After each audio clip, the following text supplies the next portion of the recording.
Πέτρος Κροπότκιν, Αναρχισμός και Αναρχοκομμουνισμός. Μετάφραση Νίκος Αλεξίου. Εκδόσεις Ελεύθερος Τύπος. Ο Πέτρος Κροπότκιν γεννήθηκε το 1842. Η οικογένειά του άνοικε στην αριστοκρατία της τσαρικής Ρωσίας και ο Κροπότκιν σπούδασε σε μια επίλεκτη στρατιωτική σχολή για να υπηρετήσει στη συνέχεια ως αξιωματικός του στρατού. Έγινε όμως λαϊκιστής και παραιτήθηκε το 1867. Σύντομα απέκτησε φήμη ως εξερευνητής και γεωγράφος, αργότερα έγινε σοσιαλιστής και έπειτα αναρχικός το 1872. Πήρε ενεργό μέρος στο επαναστατικό κίνημα, συνελήφθη το 1874, αλλά δραπέτευσε το 1876 και έζησε στη Δυτική Ευρώπη μέχρι το 1917. Επέστρεψε στη Ρωσία κατά τη διάρκεια της Επανάστασης, όπου και πέθανε το 1921. Κατά τη διάρκεια της πρώτης δεκαετίας του στη Δύση, από τα τέλη της δεκαετίας του 1870 μέχρι τις αρχές της δεκαετίας του 1880, ο Κροπότκιν έγινε ο κύριος προπαγανδιστής του διεθνούς αναρχικού κινήματος. Υιοθέτησε τη νέα θεωρία του αναρχοκομμουνισμού, η οποία συνδύαζε τα καλύτερα στοιχεία του ριζοσπαστικού φιλελευθερισμού και του επαναστατικού σοσιαλισμού σε ένα οικονομικό, κοινωνικό και πολιτικό σύστημα και επιχείρησε να στηρίξει τον αναρχισμό στη φυσική επιστήμη και ιδιαίτερα στη βιολογική εξέλιξη. Μετά την απέλασή του από την Ελβετία το 1881 και τη φυλάκισή του στη Γαλλία από το 1883 μέχρι το 1886, εγκαταστάθηκε στην Αγγλία, όπου έζησε ως τιμημένος εξόριστος περισσότερο από 30 χρόνια. Κατά τη διάρκεια αυτής της περίοδου κέρδιζε το ψωμί του ως συγγραφέας με ειδικότητα την επιστημονική δημοσιογραφία. Ταυτόχρονα παρήγαγε ένα ογκώδες έργο πολιτικής δημοσιογραφίας που πήρε γενικά δύο μορφές. Αναρχικά άρθρα στον αναρχικό τύπο, ιδιαίτερα στη γαλλική εφημερίδα την οποία βοήθησε να ιδρυθεί στη Γενέβη το 1879, τη La Revolte, και που συνέχισε να εκδίδεται στο Παρίσι ως La Revolte Nouvelle μέχρι το 1914, και στην αγγλική εφημερίδα που βοήθησε να ιδρυθεί στο Λονδίνο το 1886, τη Freedom, η οποία συνέχισε να εκδίδεται με διάφορα ονόματα για περισσότερο από έναν αιώνα και συνεχίζει να εκδίδεται μέχρι σήμερα. Και πιο γενικά άρθρα στο φιλελεύθερο τύπο, ιδιαίτερα σε εβδομαδιαία και μηνιαία περιοδικά και εγκυκλοπαίδειες. Τα περισσότερα βιβλία του αποτελούσαν συλλογές των άρθρων αυτών. Τα αναρχικά άρθρα που κυκλοφόρησαν με τίτλο «Λόγια ενός εξεγερμένου» 1885, «Η κατάκτηση του ψωμιού» 1892, «Η σύγχρονη επιστήμη και ο αναρχισμός» 1901-1913 και «Ενεργήστε για τον εαυτό σας» 1917 και τα πιο γενικά άρθρα που κυκλοφόρησαν με τίτλο «Στις ρωσικές και τις γαλλικές φυλακές» 1887, «Αγροί εργοστάσια και εργαστήρια» 1899, «Αναμνήσεις ενός επαναστάτη» 1899, «Αλληλοβοήθεια» 1902 και «Ηθική» 1922. Ωστόσο, ήταν κατά καιρούς σε θέση να συνεισφέρει απροκάλυπτα αναρχικό υλικό σε μη αναρχικές εκδόσεις και δύο από τα πιο σημαντικά τέτοια κομμάτια αποτελούν το περιεχόμενο αυτού του βιβλίου. Ο αναρχοκομμουνισμός δημοσιεύτηκε για πρώτη φορά το 1887 σε δύο μέρη, στο The 19th Century, το πιο σημαντικό μηνιαίο περιοδικό που ιδρύθηκε το 1877 από τον James Knowles, τον μεγαλύτερο εκδότη της εποχής εκείνης και ο οποίος υπήρξε ο κύριος εκφραστής της φιλελεύθερης ιντελιγκέντσιας και του φιλελεύθερου κατεστημένου. Ο Κροπότκιν ήταν τακτικός συνεργάτης από το 1883 μέχρι το 1919 και γενικά για επιστημονικά θέματα, αλλά και σποραδικά για πολιτικά, και υπήρξε προσωπικός φίλος του Νόουλις από το 1886 μέχρι το θάνατό του το 1908. Κάποιοι έχουν υπενηχθεί ότι ο Κροπότκιν ήταν εκτός τόπου σε αυτή την εταιρεία. Ανάμεσα όμως στους συνεργάτες του The 19th Century συμπεριλαμβάνονταν όχι μόνο τέτοιες κορυφαίες φυσιογνωμίες της κουλτούρας και της κοινωνίας όπως οι Gladstone και Chamberlain, Tennyson και Arnold, Spencer και Huxley, Swinburne και Wilde, αλλά και τέτοιοι εκπρόσωποι ριζοσπαστικών σκοπών όπως ο John Ruskin και ο William Morris, Frederick Harrison και Γ.Κ. Clifford, Oberon Herbert και Henry George, Γ.Κ. Zita Holyoake και H.M. Hydeman, Millicent Fouquet και Beatrix Webb, Annie Besant και Lambda Sigma Bevington, John Burns και Thomas Mann, και ο Κροπότκιν άνοικε ακριβώς τους τελευταίους ως ο έγκυρος εκφραστής του παραδοσιακού αναρχισμού. Αποσπάσματα από τα δύο αυτά άρθρα ορθά συμπεριλήφθηκαν στην ανθολογία του Michael Godwin από το περιοδικό 19th Century Opinion 1951. Οι τίτλοι των δύο άρθρων ήταν σημαδιακοί. Το «Οι επιστημονικές βάσεις της αναρχίας» Φλεβάρης 1887 θα θύμιζε στους αναγνώστες τη θετικιστική παράδοση των Σεντ Σιμών και Κοντ, Σπένσερ και Χάξλεϊ και ίσως των ελάχιστα γνωστών Μάρξ και Έγγελς, που επιδίωκαν να στηρίξουν την κοινωνική και πολιτική ιδεολογία όχι σε θρησκείες ή στη φιλοσοφική σκέψη, αλλά στη φυσική επιστήμη, Και το «Η επερχόμενη αναρχία», Αύγουστος 1887, θα θύμιζε στους αναγνώστες του Herbert Spencer την «Επερχόμενη δουλεία», που κυκλοφόρησε με μορφή άρθρου στο The Contemporary Review, Απρίλης 1884 και κατόπιν ως κεφάλαιο του «Ο άνθρωπος ενάντια στο κράτος» 1884, το οποίο ασκούσε κριτική στην παράλληλη ανάπτυξη του κρατικού καπιταλισμού και του κρατικού σοσιαλισμού. Αυτά τα δύο άρθρα δεν αποτελούσαν σε καμία περίπτωση την πρώτη ή την τελευταία ή την πληρέστερη σύνοψη της αναρχικής θεωρίας γενικά ή του αναρχοκομμουνισμού ειδικά. Όντως, κατά την εποχή της δημοσίευσής τους, ο Κροπότκιν εξηγούσε τις ιδέες του πιο λεπτομεριακά τόσο στα γαλλικά, στο La Revolte, στα άρθρα που συμπεριλήφθηκαν στο «Η κατάκτηση του ψωμιού», όσο και στα αγγλικά, στη Freedom, στα άρθρα που συμπεριλήφθηκαν στο «Ενεργήστε για τον εαυτό σας», καθώς επίσης και σε πολλές διαλέξεις και συζητήσεις. Ούτε ήταν η μόνη υπεράσπιση του αναρχισμού που θα εμφανιζόταν στον φιλελεύθερο τύπο. Το άρθρο του Spencer στο The Contemporary Review συνοδευόταν από το «Αναρχία» από έναν αναρχικό, Μάης 1884. Ο αναρχικός ήταν ο σύντροφος του Κροπότκιν, Ελιζέ Ρεκλή. Όμως το άρθρο «Ο αναρχοκομμουνισμός» κατέχει μια ξεχωριστή θέση γιατί είναι ιδιαίτερα ξεκάθαρο και άμεσο. Το άρθρο «Ο αναρχισμός» γράφτηκε το 1905 και δημοσιεύθηκε για πρώτη φορά το 1910 ως λίμμα της 11ης έκδοσης της Encyclopedia Britannica. Εκδόθηκε για πρώτη φορά στη Σκωτία το 1768-1771 και καθιερώθηκε ως το πιο γνωστό βιβλίο αναφοράς στον αγγλόφωνο κόσμο. Όντας ο σημαντικότερος Ρώσος γεωγράφος, ο Κροπότκιν έγραψε άρθρα για τη ρωσική γεωγραφία στην 9η, 10η και 11η έκδοση, οι οποίες κυκλοφόρησαν ανάμεσα στο 1875 και το 1911 και υπήρξε προσωπικός φίλος του ενός από τους εκδότες, του William Robertson Smith, από το 1886 μέχρι το θάνατο του τελευταίου το 1894.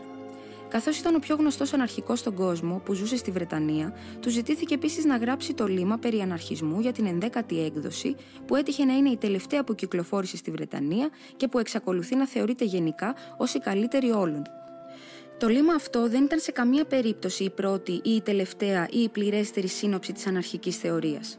Πριν από το λίμμα της Encyclopedia Britannica, ο Κροπότκιν είχε ήδη γράψει μια ιστορική μελέτη του αναρχισμού από τη σκοπιά της φυσικής και κοινωνικής επιστήμης, που κυκλοφόρησε με τίτλο «Η σύγχρονη επιστήμη και ο αναρχισμός», καταρχήν στα ρωσικά, στο Λονδίνο το 1901 και στη Μόσχα το 1906, στα γαλλικά και αγγλικά το 1903 και στη συνέχεια σε διάφορες άλλες γλώσσες.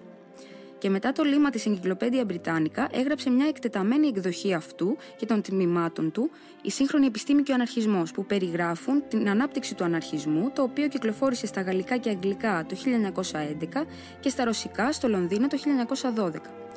Ολόκληρο το αναθεωρημένο έργο κυκλοφόρησε στα αγγλικά με μορφή μπροσούρας, εκδόθηκε από τη Freedom Press το 1912 και τίτλο «Η σύγχρονη επιστήμη και ο αναρχισμός», και με κάποιες προσθήκες ως το πρώτο μέρος του γαλλικού βιβλίου «Η σύγχρονη επιστήμη της αναρχίας» 1913 και στη συνέχεια σε διάφορες άλλες γλώσσες.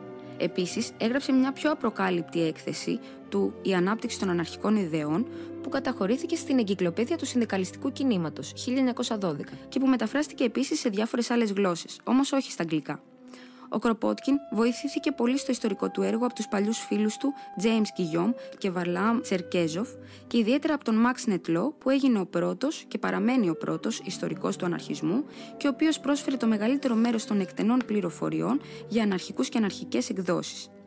Τόσο το αναρχισμός όσο και το αναρχοκομμουνισμός συχνά ανατυπώθηκαν και μεταφράστηκαν σε άλλες γλώσσες επί μισό αιώνα και αξίζουν και τα δύο να διαβαστούν και να ξαναδιαβαστούν ως μια ξεκάθαρη σύνοψη της αναρχικής θεωρίας και μια ξεκάθαρη έκθεση του αναρχοκομμουνισμού αντίστοιχα γραμμένες για μη αναρχικούς αναγνώστες. Με όλον τούτο θα πρέπει να αναφερθεί ένα επιπλέον προσόν του Κροπότκιν. Υπήρξε σε όλη του τη ζωή και εξακολουθεί να είναι πολύ μετά το θάνατό του ο πιο γνωστός αναρχικός συγγραφέας και ήταν επίσης ένα από τα πιο ελκυστικά και εντυπωσιακά μέλη του αναρχικού κινήματος. Ποτέ όμως δεν έγινε δεκτός ως αυθεντία, ακόμα και από τους πιο στενούς συνεργάτες του, και παρόλο που το έργο του είναι πάντα ενδιαφέρον και διαφωτιστικό, επιδέχεται επίσης πολύ κριτική. Είναι φυσικά αρκετά εύκολο να βρούμε σφάλματα τόσο στα γενικά του συμπεράσματα, όσο και σε κάποιες εκτεταμένες θέσεις του. Υπήρξε όμως, από πολλές απόψεις, ένας πρωτοπόρος και οι φιλοσοφικές και ιστορικές του ιδέες ήταν και εξακολουθούν να είναι σημαντικές για την αναρχική ιδεολογία. Και παρόλο που μεγάλο μέρος του έργου του έχει ξεπεραστεί ή διαψευστεί, το μεγαλύτερο μέρος του παραμένει εξίσου ζωντανό ή ακόμα πιο ζωντανό από ποτέ. Νίκολας Βόλτερ, Φλεβάρης, 1987. Αναρχισμός. Αναρχισμός, από το ελληνικό «αν» και «αρχή», το αντίθετο της εξουσίας, είναι το όνομα που δίνεται σε μία αρχή ή θεωρία της ζωής και συμπεριφοράς, σύμφωνα με την οποία η κοινωνία νοείται δίχως κυβέρνηση. Σε μία τέτοια κοινωνία, η αρμονία επιτυγχάνεται όχι μέσω της υποταγής στον νόμο ή της υπακοής σε οποιαδήποτε αρχή, αλλά με τις ελεύθερες συμφωνίες που συνάπτονται ανάμεσα στις διάφορες ομάδες, εδαφικές ή επαγγελματικές, οι οποίες συγκροτούνται ελεύθερα για χάρη της παραγωγής και της κατανάλωσης, καθώς επίσης και για την ικανοποίηση της άπειρης ποικιλίας των αναγκών και επιθυμιών ενός πολιτισμένου όντως. Σε μια κοινωνία που αναπτύσσεται προς αυτή την κατεύθυνση, οι εθελοντικές ενώσεις που ήδη τώρα αρχίζουν να καλύπτουν κάθε πεδίο της ανθρώπινης δραστηριότητας, θα έπαιρναν μια ακόμα μεγαλύτερη προέκταση, έτσι ώστε να υποκαταστήσουν το κράτος σε όλες του τις λειτουργίες. Θα αντιπροσώπευαν ένα ανάμεικτο δίκτυο, αποτελούμενο από μια άπειρη ποικιλία ομάδων και ομοσπονδιών κάθε μεγέθους και βαθμού, τοπικών, εθνικών και διεθνών, προσωρινών ή λίγο πολύ μόνιμων, για κάθε εφικτό σκοπό. Παραγωγή, κατανάλωση και ανταλλαγή, επικοινωνίες, υγειονομικές ρυθμίσεις, εκπαίδευση, αμοιβαία προστασία, υπεράσπιση της εδαφικής περιοχής και πάει λέγοντας. Και από την άλλη μεριά, για την ικανοποίηση ενός ολοένα αυξανόμενου αριθμού επιστημονικών, καλλιτεχνικών, φιλολογικών και κοινωνικών αναγκών. Επιπλέον, μια τέτοια κοινωνία δεν θα αντιπροσώπευε κάτι αμετάβλητο. Αντίθετα, όπως βλέπουμε στην οργανική ζωή γενικότερα, η αρμονία θα προέκυπτε, υποστηρίζουν, από μια ολοένα μεταβαλλόμενη ρύθμιση και αναρρύθμιση της ισορροπίας ανάμεσα στην πληθώρα των δυνάμεων και επιδράσεων, και αυτή η ρύθμιση θα ήταν το πλέον εύκολο να επιτευχθεί, καθώς καμιά από τις δυνάμεις αυτές δεν θα απολάμβανε ειδικής προστασίας από μέρους του κράτους. Αν η κοινωνία, υποστηρίζουν, οργανωνόταν στη βάση αυτών των αρχών, ο άνθρωπος δεν θα περιοριζόταν ως προς την ελεύθερη άσκηση των δυνάμεών του στην παραγωγική εργασία από ένα καπιταλιστικό μονοπόλιο, ούτε θα περιοριζόταν ως προς την άσκηση της βούλησής του από το φόβο της τιμωρίας ή από την υπακοή σε άτομα ή μεταφυσικές οντότητες, που και οι δύο οδηγούν σε ανάσχεση της πρωτοβουλίας και δουλικότητα του νου. Τις πράξεις του θα καθοδηγούσε η δική του κατανόηση, που θα έφερε αναγκαστικά τη σφραγίδα μιας ελεύθερης δράσης και αντίδρασης ανάμεσα στον ίδιο του τον εαυτό και τις ηθικές αντιλήψεις του περιβάλλοντός του. Έτσι, ο άνθρωπος θα μπορούσε να πετύχει την πλήρη ανάπτυξη όλων των ικανοτήτων του, διανοητικών, καλλιτεχνικών και ηθικών, δίχως να εμποδίζεται από την υπερεργασία υπέρ των μονοπολιστών ή από τη δουλικότητα και την αδράνεια του νου της μεγάλης πλειονότητας. Έτσι θα ήταν ικανός να φτάσει στην πλήρη εξατομίκευση, που δεν είναι εφικτή ούτε υπό το σημερινό σύστημα του ατομικισμού, ούτε υπό οποιοδήποτε σύστημα κρατικού σοσιαλισμού στο λεγόμενο Volksstaat, λαϊκό κράτος. Επιπλέον, οι αναρχικοί συγγραφείς θεωρούν ότι η αντίληψή τους δεν αποτελεί μια ουτοπία φτιαγμένη με τη μέθοδο απριόρι, μετά την αποδοχή μερικών επιθυμιών ως αξιωμάτων. Απορρέει, υποστηρίζουν, από μια ανάλυση των τάσεων που είναι ήδη εν δράση, παρόλο που ο κρατικός σοσιαλισμός μπορεί να αποκτήσει μια προσωρινή εύνοια ανάμεσα στους μεταρρυθμιστές. Η πρόοδος της σύγχρονης τεχνικής, που απλοποιεί αξιοθαύμαστα την παραγωγή όλων των αναγκαίων για τη ζωή, το αυξανόμενο πνεύμα ανεξαρτησίας και η γοργή διάδοση της ελεύθερης πρωτοβουλίας και της ελεύθερης κατανόησης σε κάθε κλάδο δραστηριότητας, συμπεριλαμβανομένων και εκείνων που θεωρούνταν προηγούμενα σαν καθ' αυτό αρμοδιότητα της Εκκλησίας και του κράτους, ενισχύουν σταθερά την τάση της μη κυβέρνησης. Ως προς τις οικονομικές τους αντιλήψεις, οι αναρχικοί από κοινού με όλους τους σοσιαλιστές, των οποίων αποτελούν την αριστερή πτέρυγα, υποστηρίζουν ότι το σημερινό κυρίαρχο σύστημα της ατομικής ιδιοκτησίας της γης και η καπιταλιστική μας παραγωγή για χάρη του κέρδους αντιπροσωπεύουν ένα μονοπόλιο που έρχεται σε σύγκρουση τόσο με τις αρχές της δικαιοσύνης, όσο και με τις επιταγές της ωφελιμότητας. Αποτελούν τον κύριο φραγμό που εμποδίζει τις επιτυχίες της σύγχρονης τεχνικής να τεθούν στην υπηρεσία όλων, έτσι ώστε να παράγουν τη γενική ευημερία. Οι αναρχικοί θεωρούν το σύστημα της μισθωτής εργασίας και την καπιταλιστική παραγωγή συνολικά σαν εμπόδιο στην πρόοδο. Όμως επισημαίνουν επίσης ότι το κράτος ήταν και συνεχίζει να είναι το κύριο όργανο που επιτρέπει στους λίγους να μονοπολούν τη γη και στους καπιταλιστές να ιδιοποιούνται για λογαριασμό τους ένα εντελώς δυσανάλογο μερίδιο του ετήσιου συσσωρευόμενου πλεονάσματος της παραγωγής. Συνακόλουθα, ενώ αντιμάχονται τη σημερινή μονοπόληση της γης και τον καπιταλισμό συνολικά, οι αναρχικοί αντιμάχονται με την ίδια ενεργητικότητα το κράτος σαν τον κύριο υποστηρικτή αυτού του συστήματος. Όχι αυτή ή εκείνη την κοινωνική μορφή, αλλά το κράτος συνολικά, είτε πρόκειται για μοναρχία, είτε ακόμα και για δημοκρατία που κυβερνιέται μέσω του δημοψηφίσματος. Η κρατική οργάνωση, όντας πάντα τόσο στην αρχαία όσο και στη σύγχρονη ιστορία, Μακεδονική Αυτοκρατορία, Ρωμαϊκή Αυτοκρατορία, σύγχρονα ευρωπαϊκά κράτη που ξεφύτρωσαν πάνω στα ερείπια των αυτόνομων πόλεων, το όργανο εγκαθίδρυσης μονοπωλιών υπέρ των κυρίαρχων μειονοτήτων. Δεν μπορεί να διαμορφωθεί έτσι ώστε να απεργαστεί την καταστροφή των μονοπωλίων εκείνων. Επομένως, οι αναρχικοί θεωρούν ότι το να παραδίνουμε στο κράτος όλους τους βασικούς πόρους της οικονομικής ζωής, τη γη, τα ορυχεία, τους σιδηρόδρομους, τις τράπεζες, τις ασφάλειες και πάει λέγοντας, καθώς επίσης τη διοίκηση όλων των βασικών κλάδων της βιομηχανίας, πρόσθετα σε όλες τις λειτουργίες που έχουν ήδη συγκεντρωθεί στα χέρια του, εκπαίδευση, κρατικά επιδοτούμενες θρησκείες, υπεράσπιση της εδαφικής επικράτειας κλπ., θα σήμαινε τη δημιουργία ενός νέου οργάνου τυραννίας. Ο κρατικός καπιταλισμός θα διεύρυνε απλά τις εξουσίες της γραφειοκρατίας και του καπιταλισμού. Η αληθινή πρόοδος βρίσκεται προς την κατεύθυνση της αποκέντρωσης τόσο της εδαφικής όσο και της λειτουργικής, στην ανάπτυξη του πνεύματος τοπικής και προσωπικής πρωτοβουλίας αντί της σημερινής ιεραρχίας από το κέντρο προς την περιφέρεια. Από κοινού με τους περισσότερους σοσιαλιστές, οι αναρχικοί αναγνωρίζουν ότι όπως κάθε εξέλιξη στη φύση, η αργή εξέλιξη της κοινωνίας ακολουθείται κατά καιρούς από περιόδους επιταχυνόμενης εξέλιξης που ονομάζονται επαναστάσεις και πιστεύουν ότι η εποχή των επαναστάσεων δεν έκλεισε ακόμα. Περίοδοι γοργών αλλαγών θα ακολουθήσουν τις περιόδους αργής εξέλιξης και αυτές τις περιόδους θα πρέπει να τις εκμεταλλευτούμε, όχι για να αυξήσουμε και να διευρύνουμε τις εξουσίες του κράτους, αλλά για να τις μειώσουμε μέσω της οργάνωσης σε κάθε δήμο ή κοινότητα των τοπικών ομάδων των παραγωγών και καταναλωτών, καθώς επίσης των περιφερειακών και τελικά των διεθνών ομοσπονδιών των ομάδων αυτών. Στη βάση αυτών των αρχών, οι αναρχικοί αρνούνται να αποτελέσουν μέρος της σημερινής κρατικής οργάνωσης και να την υποστηρίξουν μεταγγίζοντας νέο αίμα σε αυτήν. Δεν επιδιώκουν να συγκροτήσουν και καλούν τους εργάτες να μην συγκροτήσουν πολιτικά κόμματα στα κοινοβούλια. Συνακόλουθα, μετά την ίδρυση της Διεθνούς Ένωσης Εργαζομένων στα 1864-1866, έχουν προσπαθήσει να προωθήσουν άμεσα τις ιδέες τους ανάμεσα στις εργατικές οργανώσεις και να προτρέψουν τις ενώσεις εκείνες σε άμεση πάλη ενάντια στο κεφάλαιο, δίχως να εμπιστεύονται την κοινοβουλευτική νομοθεσία. Η ιστορική ανάπτυξη του αναρχισμού.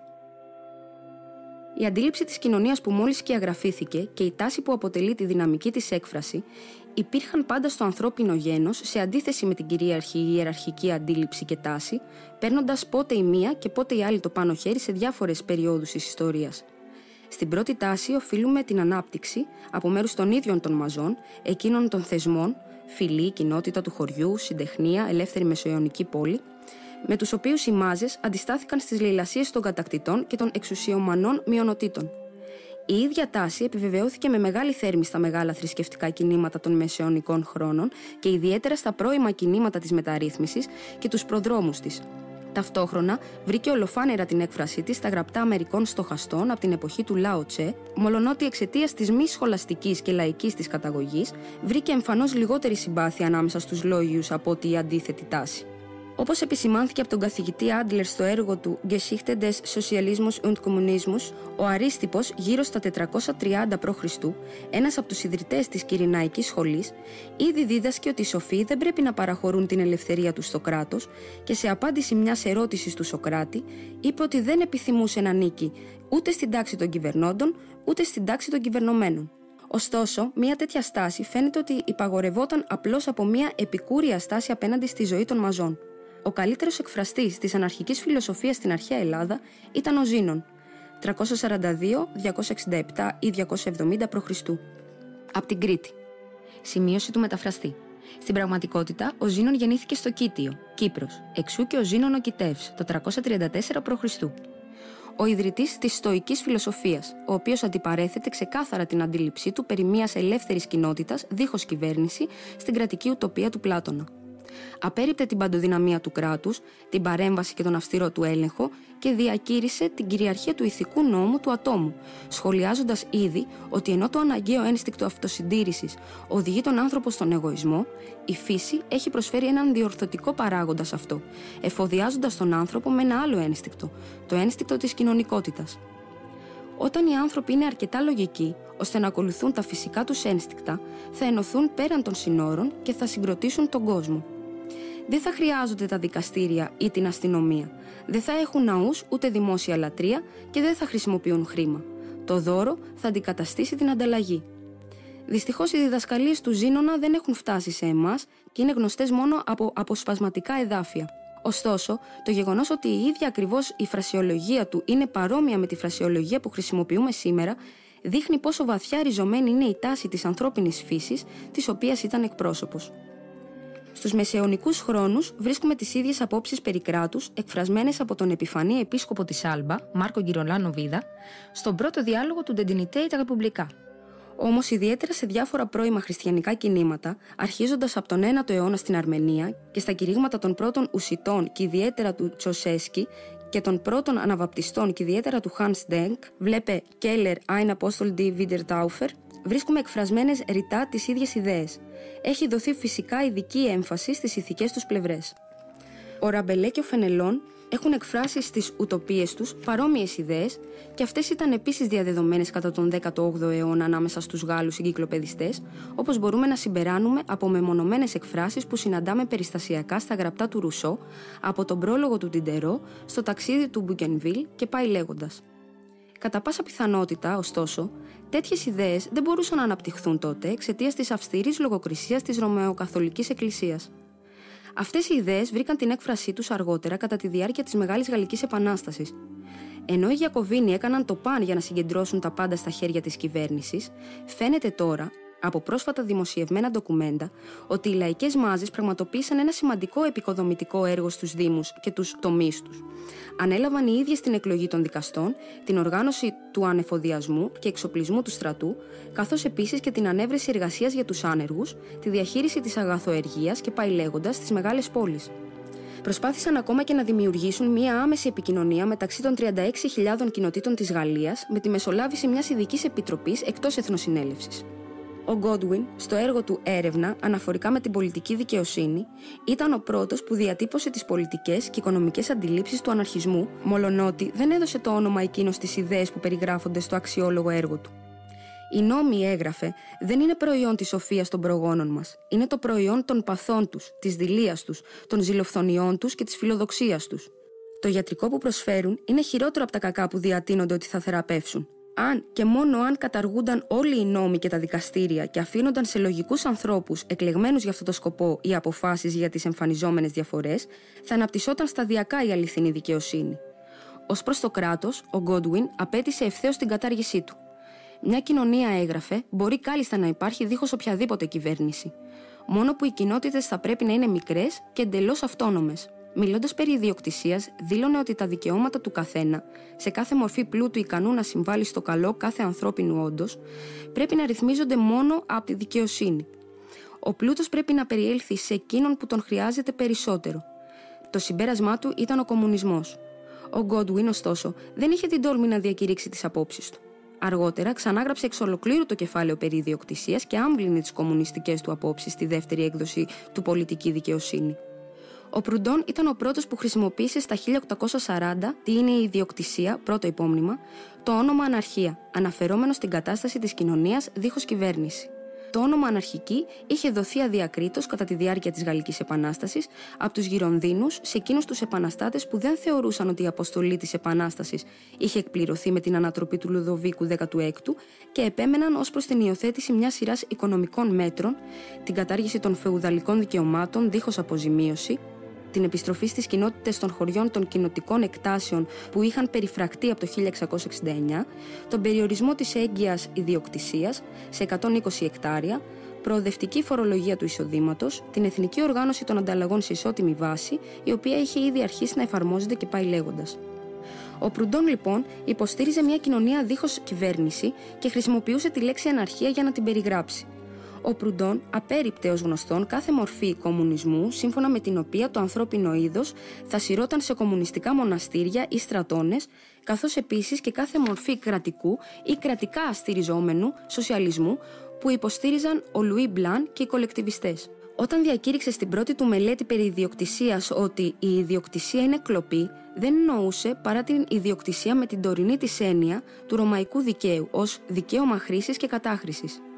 Απ' την άλλη μεριά, στα ιδιοκτησιακά δικαιώματα, νοούμενα με την περιορισμένη έννοια της κατοχής, έβλεπε την καλύτερη προστασία απέναντι στην αρπακτικότητα του κράτους. Ταυτόχρονα, δεν ήθελε τη βίαιη απαλωτρίωση των τωρινών ιδιοκτητών της γης, των κατοικιών, των ορυχείων, των εργοστασίων και πάει λέγοντας. Προτιμούσε να πετύχει τον ίδιο σκοπό, καθιστώντας το κεφάλαιο ανίκανο να αποφέρει κέρδος, και αυτό επιδίωκε να πετύχει διαμέσου μιας εθνικής τράπεζας, βασισμένη στην αμοιβαία εμπιστοσύνη όλων εκείνων που ασχολούνται με την παραγωγή, οι οποίοι θα συμφωνούσαν να ανταλλάσσουν μεταξύ τους τα προϊόντα τους σε τιμή κόστους με κουπόνια εργασίας, τα οποία θα αντιπροσώπευαν τις ώρες εργασίας που απαιτούνταν για την παραγωγή κάθε δοσμένου εμπορεύματος. Σε ένα τέτοιο σύστημα, το οποίο ο Προυντόν όρισε ως μουτσουαλισμό, όλες οι ανταλλαγές υπηρεσιών θα ήταν αυστηρά ισότιμες. Εξάλλου, μια τέτοια τράπεζα θα ήταν σε θέση να δανείζει χρήμα δίχως τόκο, χρεώνοντας περίπου 1% ή ακόμα λιγότερο για την κάλυψη των διοικητικών εξόδων. Έτσι, μια και ο καθένας θα μπορούσε να δανειστεί το χρήμα που θα χρειαζόταν για να αγοράσει ένα σπίτι, κανένας δεν θα συμφωνούσε να πληρώνει πια ένα ετήσιο μίσθωμα για τη χρήση του. Έτσι, θα καθίστατο εύκολη μια γενική κοινωνική εκαθάριση δίχως απαλωτρίωση. Το ίδιο ίσχυε για τα ορυχεία, τους σιδηροδρόμους, τα εργοστάσια και πάει λέγοντας. Σε μια κοινωνία αυτού του τύπου, το κράτος θα ήταν άχρηστο. Οι κύριες σχέσεις ανάμεσα στους πολίτες θα βασίζονταν στην ελεύθερη συμφωνία και θα ρυθμίζονταν με απλές λογιστικές καταχωρήσεις. Οι διαφορές θα διευθετούνταν με διαιτησία. Μια οξύτατη κριτική του κράτους και κάθε πιθανής μορφής κυβέρνησης και μια βαθιά επίγνωση όλων των οικονομικών προβλημάτων είναι τα πασίγνωστα χαρακτηριστικά του έργου του Προυντόν. Αξίζει να σημειωθεί ότι ο γαλλικός μουτσουαλισμός έχει τον πρόδρομό του στην Αγγλία στο πρόσωπο του William Thompson, που ξεκίνησε σαν μουτσουαλιστής προτού γίνει κομμουνιστής, και των οπαδών του John Gray, A Lecture on Human Happiness, 1825, The Social System, 1831, και J.F. Bray, Labour's Wrongs and Labour's Remedy, 1839. Είχε επίσης πρόδρομό του τον Isaiah Warren, ο οποίος γεννήθηκε στα 1798 και άνοικε στη νέα αρμονία του Owen. Πίστευε δε ότι η αποτυχία αυτού του εγχειρήματος οφειλόταν κυρίως στην κατάπνιξη της ατομικότητας και την απουσία πρωτοβουλίας και υπευθυνότητας. Αυτά τα μειονεκτήματα, δίδασκε, ήταν εγγενή σε κάθε σύστημα βασισμένο στην εξουσία και την κοινοκτημοσύνη των αγαθών. Ήταν επομένως θειασότης της απόλυτης ατομικής ελευθερίας. Στα 1827 άνοιξε στο Σινσινάτι ένα λαϊκό μαγαζάκι που ήταν το πρώτο κατάστημα της δικαιοσύνης και το οποίο ο λαός ονόμαζε κατάστημα του χρόνου, γιατί βασιζόταν στην ανταλλαγή κάθε λογής προϊόντος σύμφωνα με τις ώρες εργασίας που χρειάζονταν για την παραγωγή τους. Κόστος, το όριο της τιμής και συνακόλουθα κανένα κέρδος ήταν το σλόγγαν αυτού του καταστήματος και αργότερα του χωριού της δικαιοσύνης, κοντά στη Νέα Υόρκη που υπήρχε ακόμα στα 1865. Ο οίκος της δικαιοσύνης του κύριου Κέιθ στη Βοστόνη, που ιδρύθηκε στα 1855, είναι επίσης αξιοσημείωτος. Ενώ οι οικονομικές ιδέες του Προυντόν και ιδιαίτερα η Μουτσουαλιστική Τράπεζα βρήκαν υποστηρικτές, ακόμη και πρακτική εφαρμογή στις ΗΠΑ, η πολιτική του αντίληψη περί αναρχίας δεν βρήκε παρά μικρή απήχηση στη Γαλλία, όπου κυριαρχούσαν ο χριστιανικός σοσιαλισμός του Λαμενέ και των Φουριεριστών και ο κρατικός σοσιαλισμός του Λουί Μπλαν και των οπαδών του Σεν Σιμών. Αυτές οι ιδέες βρήκαν ωστόσο κάποια πρόσκαιρη υποστήριξη στους αριστερούς Χεγγελιανούς της Γερμανίας, τον Μωυσή Χες στα 1843 και τον Καρλ Γκριν στα 1845, οι οποίοι ήταν υπέρμαχοι του αναρχισμού. Εξάλλου, ο εξουσιαστικός κομμουνισμός του Βίλελμ Βάιτλινγκ είχε δημιουργήσει μια αντιπολίτευση ανάμεσα στους Ελβετούς εργάτες, την οποία εξέφρασε ο Βίλελμ Μαρ στη δεκαετία του 1840. Απ' την άλλη μεριά, ο αναρχοατομικισμός βρήκε επίσης στη Γερμανία την πληρέστερη έκφρασή του στο Μαξ Στίρνερ, Κάσπαρ Σμιτ, του οποίου τα κορυφαία έργα, ο μοναδικός και το δικό του και άρθρα που δημοσιεύτηκαν στην εφημερίδα του Ρήνου, παρέμειναν εντελώς παραγνωρισμένα μέχρι να τα φέρει στο προσκήνιο ο Τζον Χένρι Μακέι. Ο καθηγητής Μπας, σε μια πολύ ευφυή εισαγωγή στο ενδιαφέρον βιβλίο του L'Individualisme Anarchiste, Max Stirner, 1904, είχε δείξει πως η ανάπτυξη της γερμανικής φιλοσοφίας από τον Καντ στο Χέγκελ και το απόλυτο του Σέλινγκ και το Γκάιστ πνεύμα του Χέγκελ προκάλεσαν αναγκαστικά, όταν άρχισε η αντιχεγγελιανή εξέγερση, την υποστήριξη του ίδιου απόλυτου μέσα στο στρατόπεδο των εξεγερμένων. Αυτό έγινε από τον Στίρνερ, που υποστήριζε όχι μόνο μια ολοκληρωτική εξέγερση ενάντια στο κράτος και ενάντια στη δουλεία που θα επέβαλε στους ανθρώπους ο εξουσιαστικός κομμουνισμός, αλλά επίσης την πλήρη απελευθέρωση του ατόμου από κάθε κοινωνικό και ηθικό ζυγό, την αποκατάσταση του εγώ, την υπεροχή του ατόμου, τον απόλυτο αμοραλισμό και την ένωση των εγωιστών. Το τελικό συμπέρασμα αυτού του είδους του ατομικιστικού αναρχισμού υπενήχθηκε ο καθηγητής Μπας. Υποστηρίζει ότι ο σκοπός κάθε ανώτερου πολιτισμού είναι να μην επιτρέψει σε όλα τα μέλη της κοινότητας να αναπτυχθούν με ένα φυσιολογικό τρόπο, αλλά να επιτρέψει σε καλύτερα πρικισμένα άτομα να αναπτυχθούν τέλεια, ακόμα και σε βάρος της ευτυχίας και της ίδιας ακριβώς της ύπαρξης της πλειονότητας των ανθρώπων. Αποτελεί λοιπόν μια επιστροφή στον πιο κοινό ατομισμό, ο οποίος υποστηρίζεται από όλες τις υποτιθέμενες ανώτερες μειονότητες και στον οποίο ο άνθρωπος οφείλει όντως μέσα στην ιστορία του ακριβώς το κράτος και τα υπόλοιπα που αντιμάχονται αυτοί οι ατομικιστές. Ο ατομικισμός τους φτάνει τόσο μακριά, ώστε καταλήγει σε άρνηση της ίδιας τους της αφετηρίας. Για να μην πούμε τίποτα για την αδυνατότητα του ατόμου να πετύχει μια αληθινά ολοκληρωμένη ανάπτυξη μέσα σε συνθήκες καταπίεσης των μαζών από τις όμορφες αριστοκρατίες. Η ανάπτυξή του θα παρέμενε μονόπλευρη. Να γιατί αυτός ο νοητικός προσανατολισμός, παρά την αναμφίβολα ορθή και χρήσιμη υποστήριξη της τέλειας ανάπτυξης κάθε ατομικότητας, βρίσκει έρισμα μόνο σε περιορισμένους καλλιτεχνικούς και φιλολογικούς κύκλους. Ο αναρχισμός στη Διεθνή Ένωση Εργαζομένων. Την ήττα των Παριζιάνων εργατών τον Ιούνιο του 1848 και την πτώση της δημοκρατίας ακολούθησε ως γνωστόν μια γενική ύφεση της προπαγάνδας όλων των τάσεων του σοσιαλισμού. Όλος ο σοσιαλιστικός τύπος φημώθηκε κατά τη διάρκεια της περίοδου της αντίδρασης που κράτησε 20 ολόκληρα χρόνια. Μόλον τούτο, ακόμα και η αναρχική σκέψη άρχισε να παρουσιάζει κάποια πρόοδο, δηλαδή μέσα από τα γραπτά του Μπελεγκαρίκ, Γκερντερουά και ιδιαίτερα του Ζωζέφ Ντεζάκ. Το σοσιαλιστικό κίνημα αναγεννήθηκε μόνο μετά το 1864, όταν μερικοί Γάλλοι εργάτες, όλοι μουτσουαλιστές, συναντώντας στο Λονδίνο κατά τη διάρκεια της παγκόσμιας έκθεσης Άγγλους οπαδούς του Ρόμπερτ Όουεν, ίδρυσαν τη Διεθνή Ένωση Εργαζομένων. Αυτή η ένωση αναπτύχθηκε πολύ γρήγορα και υιοθέτησε μια πολιτική άμεσης οικονομικής πάλης ενάντια στον καπιταλισμό, δίχως να αναμειγνύεται στην πολιτική κοινοβουλευτική αγκιτάτσια και αυτή την πολιτική ακολούθησε ως το 1871. Ωστόσο, μετά το Γαλλογερμανικό πόλεμο, όταν η Διεθνής Ένωση απαγορεύτηκε στη Γαλλία μετά την εξέγερση της Κομμούνας, οι Γερμανοί εργάτες που είχαν κατακτήσει το δικαίωμα συμμετοχής των αντρών στις εκλογές για την ανάδειξη του νεοσύστατου αυτοκρατορικού κοινοβουλίου, επέμειναν να τροποποιηθεί η τακτική της διεθνούς και άρχισαν να οικοδομούν ένα σοσιαλδημοκρατικό πολιτικό κόμμα.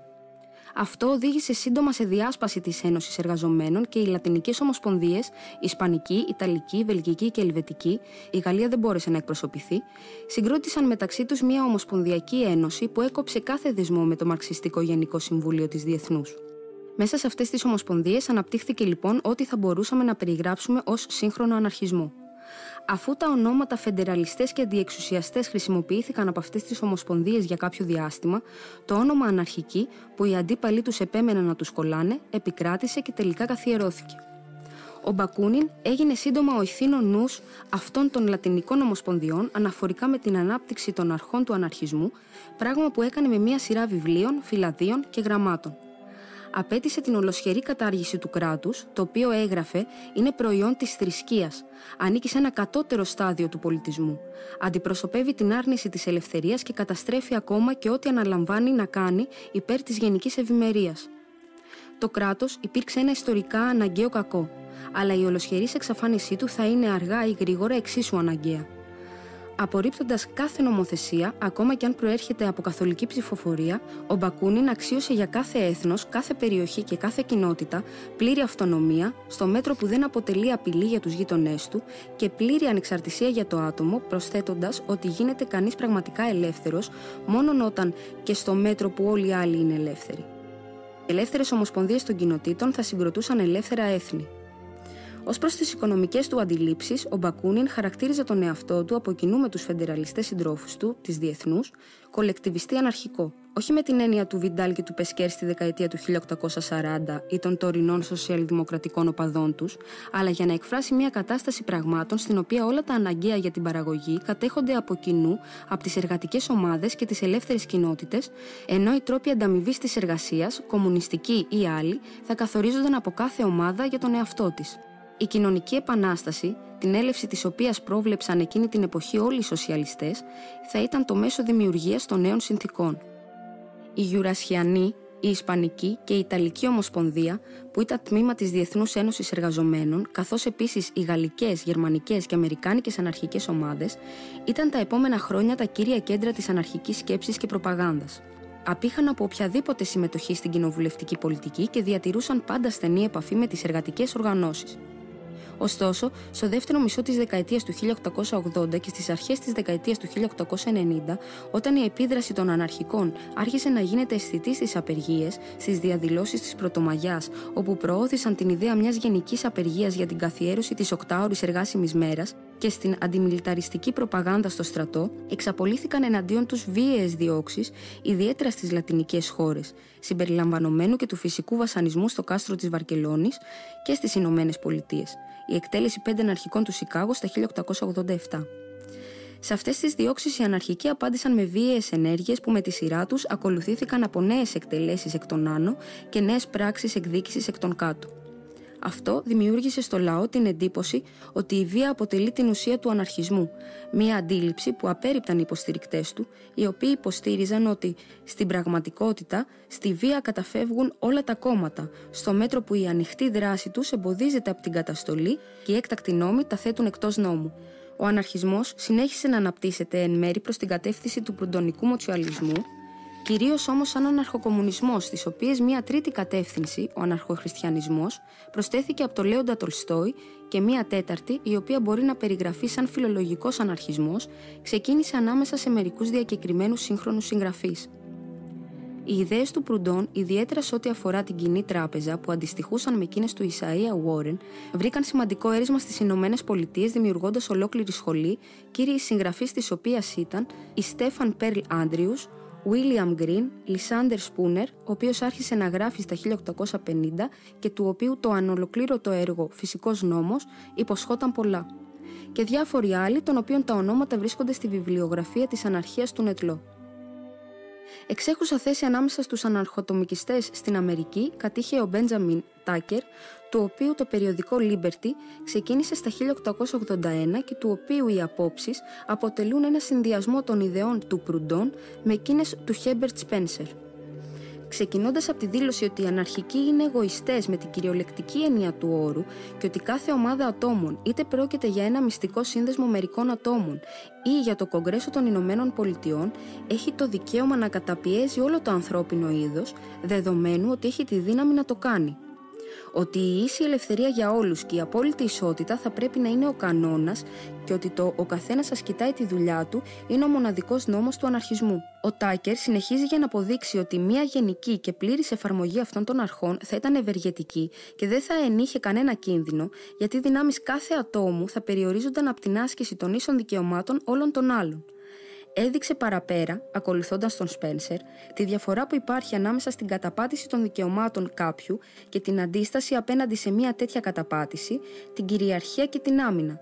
Η πρώτη είναι εξίσου καταδικαστέα, είτε πρόκειται για την καταπάτηση ενός ατόμου από έναν εγκληματία ή για την καταπάτηση όλων των άλλων από έναν ή του ενός από όλους τους άλλους. Ενώ η αντίσταση στην καταπάτηση είναι αμυντική και αναγκαία. Για την άμυνά τους, τόσο ο πολίτης όσο και η ομάδα έχουν το δικαίωμα άσκησης οποιασδήποτε μορφής βίας, συμπεριλαμβανομένης και της θανατικής ποινής. Η βία είναι επίσης δικαιολογημένη για την εδραίωση του καθήκοντος στήρησης μιας συμφωνίας. Ο Τάκερ λοιπόν ακολουθεί τον Σπένσερ και όπως εκείνος ανοίγει, κατά τη γνώμη των σημερινών συγγραφέων, το δρόμο για την επανασύσταση όλων των λειτουργιών του κράτους υπό τον τίτλο «Άμυνα». Η κριτική του για το τωρινό κράτος είναι πολύ βαθιστόχαστη και η από μέρους του υπεράσπιση των δικαιωμάτων του ατόμου πολύ αποφασιστική. Σε ό,τι αφορά τις οικονομικές του απόψεις, ο Τάκερ ακολουθεί τον Προυντών. Ο αναρχοατομικισμός των Αμερικάνικων Προυντονικών βρίσκει ωστόσο ελάχιστη συμπάθεια μέσα στις μάζες των εργαζομένων.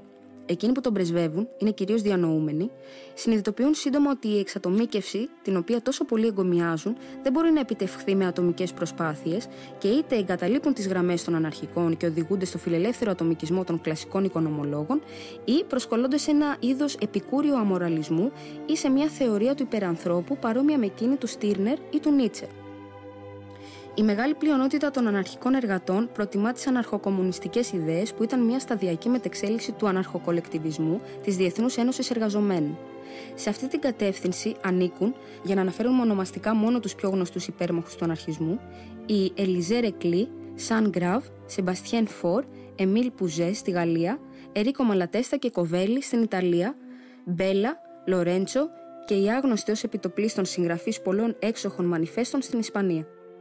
Ο Γιώχαν Μόστ ανάμεσα στους Γερμανούς, ο Σπάις, ο Πάρσους και οι ομοειδεάτες του στις Ηνωμένες Πολιτείες, ενώ ο Ντομέλα Νιουβενχούης κατέχει μία ενδιάμεση θέση στην Ολλανδία. Τα βασικά αναρχικά έντυπα που εκδόθηκαν από το 1880 ανήκουν επίσης σε αυτή την κατεύθυνση, ενώ ένα πλήθος από αναρχικούς αυτής της κατεύθυνσης εντάχθηκε στο λεγόμενο συνδικαλιστικό κίνημα, η γαλλική ονομασία του μη πολιτικού εργατικού κινήματος, αφοσιωμένου στην άμεση πάλη ενάντια στον καπιταλισμό, που έχει γίνει τελευταία τόσο σημαντική στην Ευρώπη. Όντας ένας από αυτούς που ανήκουν στην αναρχοκομμουνιστική κατεύθυνση, ο παρόν συγγραφέας αγωνιζόταν για πολλά χρόνια να αναπτύξει αυτές τις ιδέες, να δείξει την εσωτερική λογική σχέση που υφίσταται ανάμεσα στη σύγχρονη φιλοσοφία των φυσικών επιστημών και τον αναρχισμό, να εδραιώσει επιστημονικά τον αναρχισμό μέσα από τη μελέτη των τάσεων που είναι τώρα εμφανή στην κοινωνία και μπορεί να αποκαλύψουν την παραπέρα εξέλιξή της και να επεξεργαστεί τις βάσεις της αναρχικής ηθικής. Σε ό,τι αφορά την ίδια την ουσία του αναρχισμού, ο στόχος του Κροπότκιν ήταν να αποδείξει ότι ο κομμουνισμός, τουλάχιστον εν μέρη, έχει περισσότερες πιθανότητες να εγκαθιδρυθεί από ότι ο κολεκτιβισμός, ιδιαίτερα σε κοινότητες πρωτοποριακές, και ότι ο ελεύθερος κομμουνισμός ή αναρχοκομμουνισμός είναι η μόνη μορφή κομμουνισμού που έχει πιθανότητες να γίνει αποδεκτή στις πολιτισμένες κοινωνίες. Συνακόλουθα, κομμουνισμός και αναρχία είναι δύο όροι της εξέλιξης που αλληλοσυμπληρώνονται, καθιστώντας ο ένας τον άλλον εφικτό και αποδεκτό. Προσπάθησε επιπλέον να δείξει πως κατά τη διάρκεια μιας επαναστατικής περίοδου, μια μεγάλη πόλη, αν οι κάτοικοι της έχουν αποδεχτεί την ιδέα, θα μπορούσε να οργανωθεί στη βάση του ελεύθερου κομμουνισμού, εξασφαλίζοντας σε κάθε κάτοικο στέγη, τροφή και ένδυση, σε ένα βαθμό αντίστοιχο με τις ανέσεις που διαθέτει τώρα μόνο η μεσαία τάξη, σε αντάλλαγμα εργασίας μισής μέρας ή 5 ωρών, και πως όλα εκείνα τα πράγματα που θεωρούνται ήδη πολυτελείας θα μπορούσαν να αποκτηθούν από τον καθένα, αν ενταχθεί στο άλλο μισό της ημέρας, σε κάθε λογής ελεύθερες ενώσεις που επιδιώκουν κάθε πιθανό σκοπό: εκπαιδευτικό, φιλολογικό, επιστημονικό, καλλιτεχνικό, αθλητικό και πάει λέγοντας. Προκειμένου να αποδείξει τον τρόπο από αυτούς τους ισχυρισμούς, ανέλυσε τις δυνατότητες της γεωργίας και της βιομηχανικής εργασίας σε συνδυασμό και των δύο με την διανοητική εργασία. Και προκειμένου να διασαφηνίσει τους κύριους παράγοντες της ανθρώπινης εξέλιξης, ανέλυσε το ρόλο που παίζουν στην ιστορία οι λαϊκοί δημιουργικοί φορείς της αλληλοβοήθειας και τον ιστορικό ρόλο του κράτους. Δίχως να αυτοαποκαλείται αναρχικός, ο Λέον Τολστόι, σαν τους προγενέστερους του στα λαϊκά θρησκευτικά κινήματα του 15ου και 16ου αιώνα, Τσοσέσκι, Ντέγκ και πολλούς άλλους, υιοθέτησε την αναρχική θέση αναφορικά με το κράτος και τα ιδιοκτητικά δικαιώματα, συνάγοντας τα συμπεράσματά του από το γενικό πνεύμα των διδασκαλιών του Χριστού και από τις αναγκαίες επιταγές της λογικής. Με όλη τη δύναμη του ταλέντου του, έκανε ιδιαίτερα στο έργο του «Το Βασίλειο του Θεού μέσα σας» μια στεναρή κριτική της Εκκλησίας, του κράτους και του νόμου συνολικά και ιδιαίτερα των τωρινών νόμων περί ιδιοκτησίας. Περιγράφει το κράτος σαν την κυριαρχία των διεφθαρμένων με την υποστήριξη ομής βίας. Οι ληστές, λέει, είναι πολύ λιγότερο επικίνδυνοι από μια καλά οργανωμένη κυβέρνηση. Κάνει μια ενδελεχή κριτική των προκαταλήψεων που επικρατούν τώρα αναφορικά με τα ευεργετήματα που απολαμβάνουν οι άνθρωποι από την Εκκλησία, το κράτος και την υφιστάμενη κατανομή της ιδιοκτησίας και συνάγει από τις διδασκαλίες του Χριστού το κανόνα της μη αντίστασης και την απόλυτη καταδίκη όλων των πολέμων.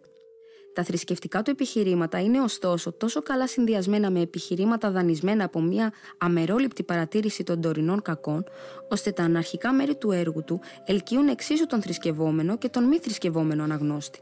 Θα ήταν αδύνατο να παρουσιάσουμε εδώ μια σύντομη περιγραφή.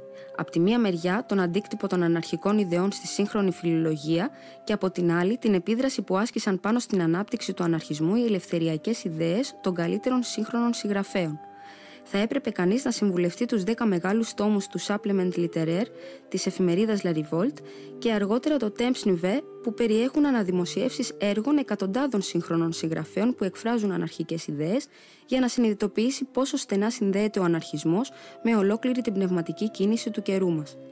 Η ελευθερία του Mills, το άτομο ενάντια στο κράτος του Spencer, η ηθική δίχως υποχρέωση ή κύρωση του Μαρκ Γκιγιό, η ηθική, η τέχνη και η θρησκεία του Φουγέ, τα έργα του Μουλτατούλη, Ντούβις Ντέκερ, το τέχνη και επανάσταση του Ρίτσαρτ Βάγνερ, τα έργα των Νίτσε, Έμερσον, Λόιντ Γκάρισον, Θωρό, Αλεξάνδερ Χέρτζεν, Έντουαρτ Κάρπεντερ και πάει λέγοντας, και στη σφαίρα της λογοτεχνίας τα δράματα του Ήψεν, την ποίηση του Βολτ Βίτμαν, το πόλεμος και ειρήνη του Τολστόι, το Παρίσι και το εργασία του Ζολά, τα τελευταία έργα του Μερεζόφσκι και μια ατελείωτη σειρά έργων λιγότερο γνωστών συγγραφέων, είναι γεμάτα ιδέες που δείχνουν πόσο στενά συνυφασμένος είναι ο αναρχισμός με το έργο που επιτελείται στη σύγχρονη σκέψη προς την ίδια κατεύθυνση της χειραφέτησης του ανθρώπου από τα δεσμά τόσο του κράτους όσο και του καπιταλισμού.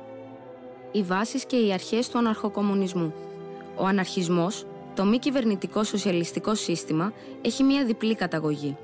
Αποτελεί εξέλιξη των δύο μεγάλων ρευμάτων σκέψης στον οικονομικό και στον πολιτικό τομέα που χαρακτηρίζουν το 19ο αιώνα και ιδιαίτερα το δεύτερο μέρος του. Από κοινού με όλους τους σοσιαλιστές, οι αναρχικοί υποστηρίζουν ότι η ατομική ιδιοκτησία της γης, του κεφαλαίου και των μηχανών είναι παροχημένη, ότι είναι καταδικασμένη να εξαφανιστεί και ότι όλα τα αναγκαία για την παραγωγή πρέπει να γίνουν και θα γίνουν κοινωνική ιδιοκτησία της κοινωνίας και θα τα διαχειρίζονται η παραγωγή του πλούτου.